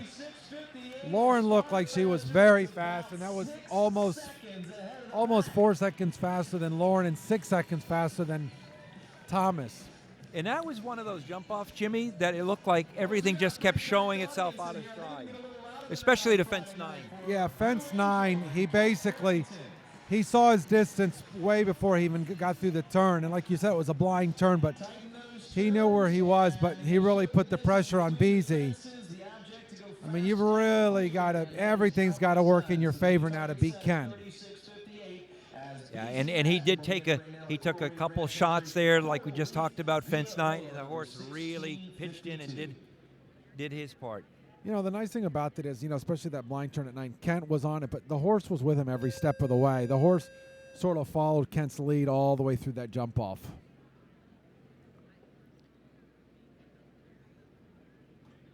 I just don't see where you can go faster than that, you know, unless you do 8 strides up the first line and then everything else exactly the same. Here's Beasy winding up. Viavola. Chose the 9. Ooh, the 9 got Chipped very, in, got a very nice short quick for turn. her. That was very well done as well. Wow. Skimmed over B. Yeah, If you saw it from where we about were. tied right now. Well, here I am helping my sister. And maybe stalled out a little there. Whoa. No, Oh, and just looked like the 4 just got a little bit away from her, and the horse couldn't five. come up. She or did the 5. I'm yeah, sorry. the 5. Yeah, you know, she was just losing the mouth a little bit, I thought.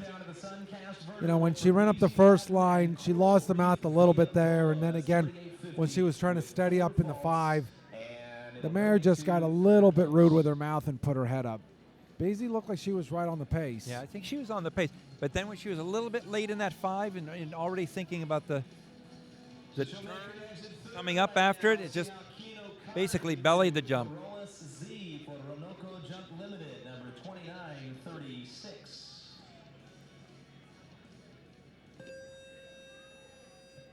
Yeah, again, I just don't think Kent left the door. I don't even think he left a crack in the door. I mean, I think he pretty much slammed it shut. You really, really got to go after him. But I just don't think it can be done. 6:58, and if you want to keep an eye on the clock after the Salamander Oxer, that'll be a split time if you'd like to keep up. 20 seconds was the time there for Kent Farrington and Blue Angel at that point.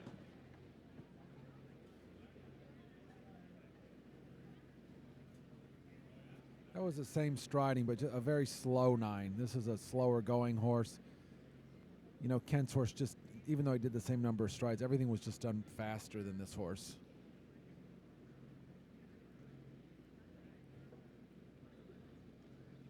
And this is where the venue has an impact or an influence on the result. You know, a smaller ring like this really tends to help the smaller, quicker horse.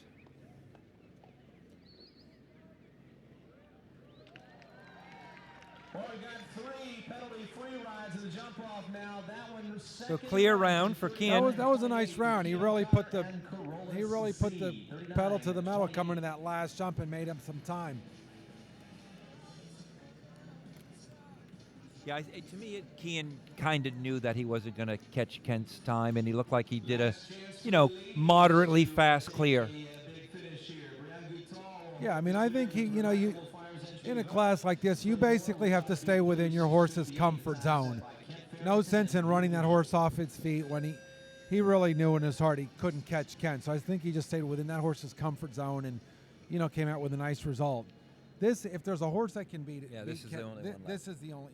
It would be amazing for Emmanuel Andrade to come in here and win this class. First big class under the lights. What a huge thrill that would be for him. One thing for sure, we know he's going to go for it because he's a very fast rider in the junior division.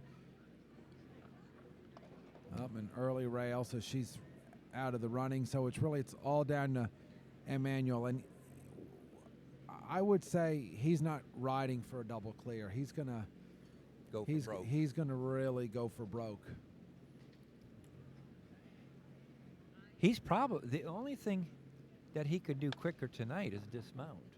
Right? I mean, which we saw after the first round. That's true. You know, we see Ben Meredith on this horse that we're not really familiar with, but again, Ben's got nothing to lose here tonight. So Ben might as well take a shot at this. The indulgent Baker vertical, and that is in 40.45 for the current 6th place.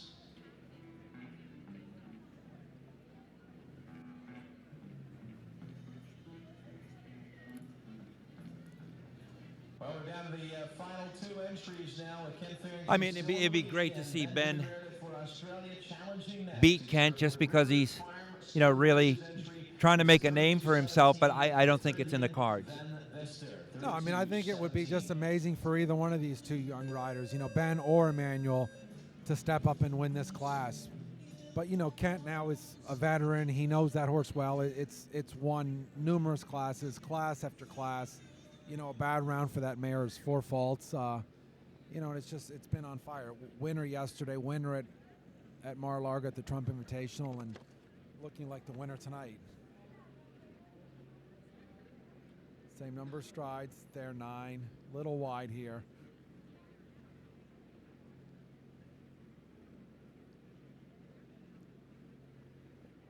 It's a nice horse. I haven't seen much of this horse. Yeah, and Ben's a real fighter. This horse is probably new to this, but Ben's a real fighter and a very strong rider.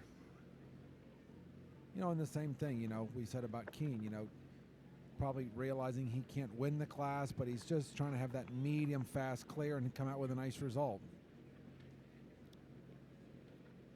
Great for Ben. Right in third place. Third place for Benjamin Meredith, 41.56 will be the time there. And with that effort and finishing 3rd, we're down to the final challenger to Ken Farrington's lead for Venezuela. It would kind of be neat for this boy. It'd be fitting, the youngest rider going dead last in the jump off, if he came out and took the victory away from Kent. There's no question he knows how to ride fast. Yeah, this is a very, very fast rider. This boy goes for broke every time. This is a super horse that he bought from McLean Ward. Recently he's bought a lot of horses from McLean. Again, now very serious about his riding, and his father's really stepping up and backing him. And McLean has now sold him, 3 or 4 horses over the last couple months. And I think in his camp, I think they all told him go for it. I don't think anyone told him just go for a nice double clear. Oh, right off the bat, the first jump down. That's disappointing. Yeah, that's weird. A triple bar like that, that's, when you got a good run at it, there's never an easy jump out here, but that's a relatively easy jump, triple bar off of a gallop. That was... And the other thing he did, he really, showed some poise down there. He circled a second time just to kind of get his thoughts together and get the gallop he wanted, and so that's unfortunate. Yeah, the boy is riding a really nice round. He's really using his head. He's keeping it all together. The horse jumped great. Horse jumped great. And fairly quick time. I think we're going to see that horse and rider combination. We're going to see him in the future, and that looks like a really good combination. And ended up in 5th place. That is going to put them into 5th place here tonight, leaving Ken Farrington with yet another Grand Prix victory on the 2014 tour with the great Blue Angel, who's been so successful over the past year or so with Ken at the controls. And tonight, they took that win in 36. Well, Jimmy, another great class here in Wellington, Florida. You're watching the $84,000 Salamander Resort and Spa Valentine's Day Grand Prix, and it turned out to be a great class with 8 coming back for the jump off, and I think the best proved to be one of the best tonight, huh? Yeah, I mean, I think, we saw Beasy and Kent, probably the 2 of the best riders, for sure 2 of the best American riders, and, they were both in the jump off, and Kent you know, we kind of picked him to be the winner. And on this Valentine's Day night, you know, unfortunately, Kent's Valentine's not here to be with him tonight, but, you know, maybe they'll celebrate in the future. So what's your Valentine's Day present going to be to Danielle? Oh, you know, that's a big surprise. I got her some roses. I got the kids their presents, and she'll get a nice surprise tonight. I'd just like to say happy Valentine's, Jen and Taylor, and miss you guys. Hope you're not too cold. All right. Well, thanks, Frank. Nice class, and hope our viewers enjoyed it. Signing off here from Wellington, Florida. Thanks for watching.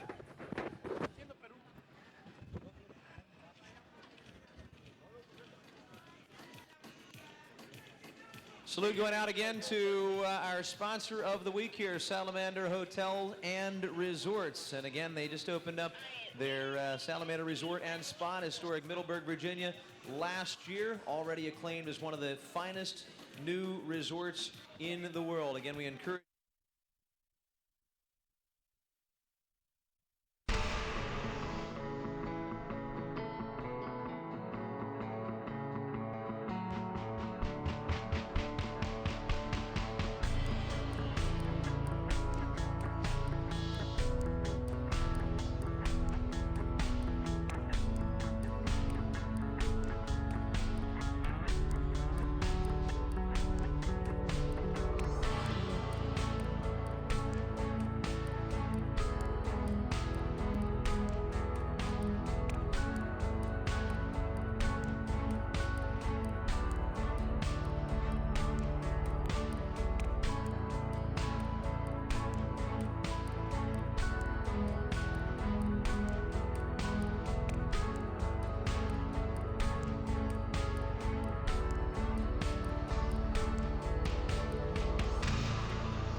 areas of expertise.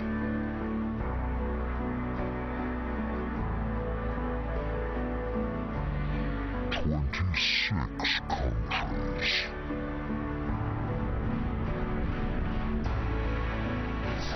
3,600 colleagues.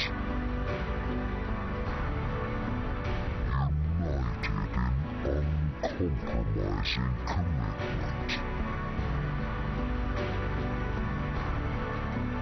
The power of one. We are FTI Consulting.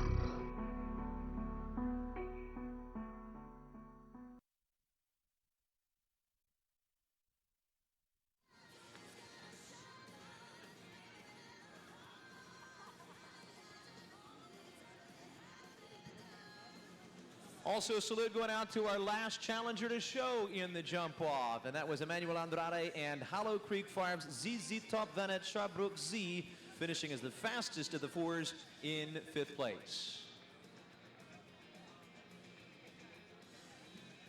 We continue to climb the list here into the 4th position. Among the double clears on the night was number 5978, and in 4th, that'll be Never Say Never. And for Denmark, Henrik Gundersen's entry shown by Thomas Dressler. Rider representative of Australia coming in for the 3rd award here tonight. It's Benjamin Meredith aboard the River Farm Sport Horses entry. That was Bernardine van Vester. New mount to Benjamin. Tonight successful in a double clear for 3rd place. Runner-up in the rides this evening with a 39.28 clear time was Irishman Keen O'Connor at Roanoke Jump Limited. Carolus Z, number 29.36, in 2nd place.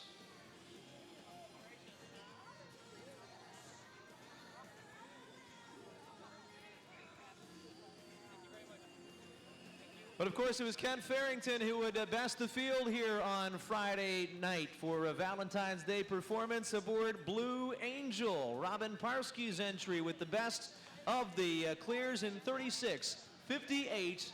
And so he will win by a margin of about 2.5 seconds over the rest of the clear pack.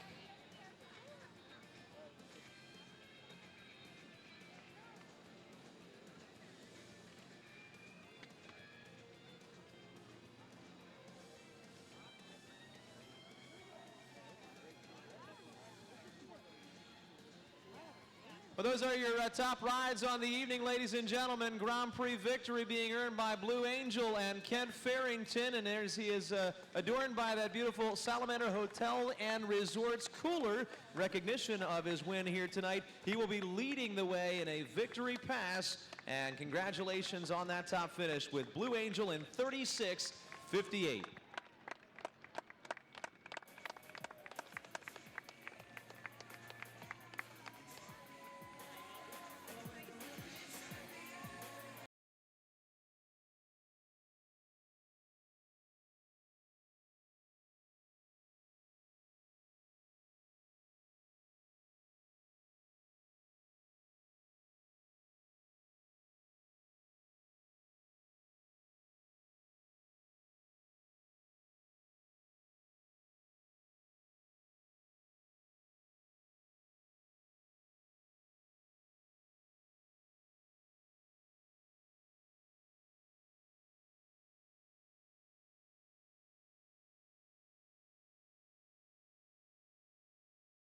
There they are again, your top contestants in tonight's $84,000 Salamander Resort and Spa Valentine's Day Grand Prix. We had a great audience tonight, and hopefully you found someone special here on Valentine's Eve.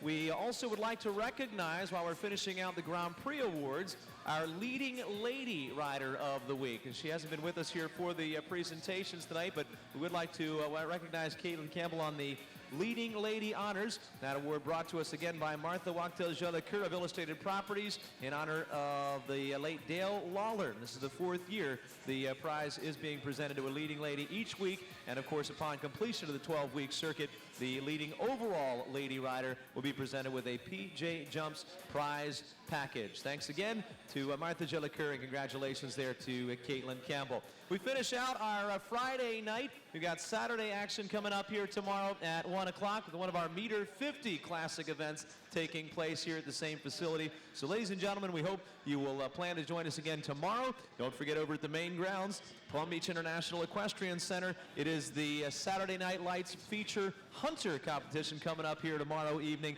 and that will be the Hunter Classic Spectacular of Palm Beach, where all the style and grace of those classic hunters will be on display. So we've got 2 more days of competition for our Week 6 activities here at the FTI Consulting Winter Equestrian Festival. We look forward to seeing you throughout the weekend.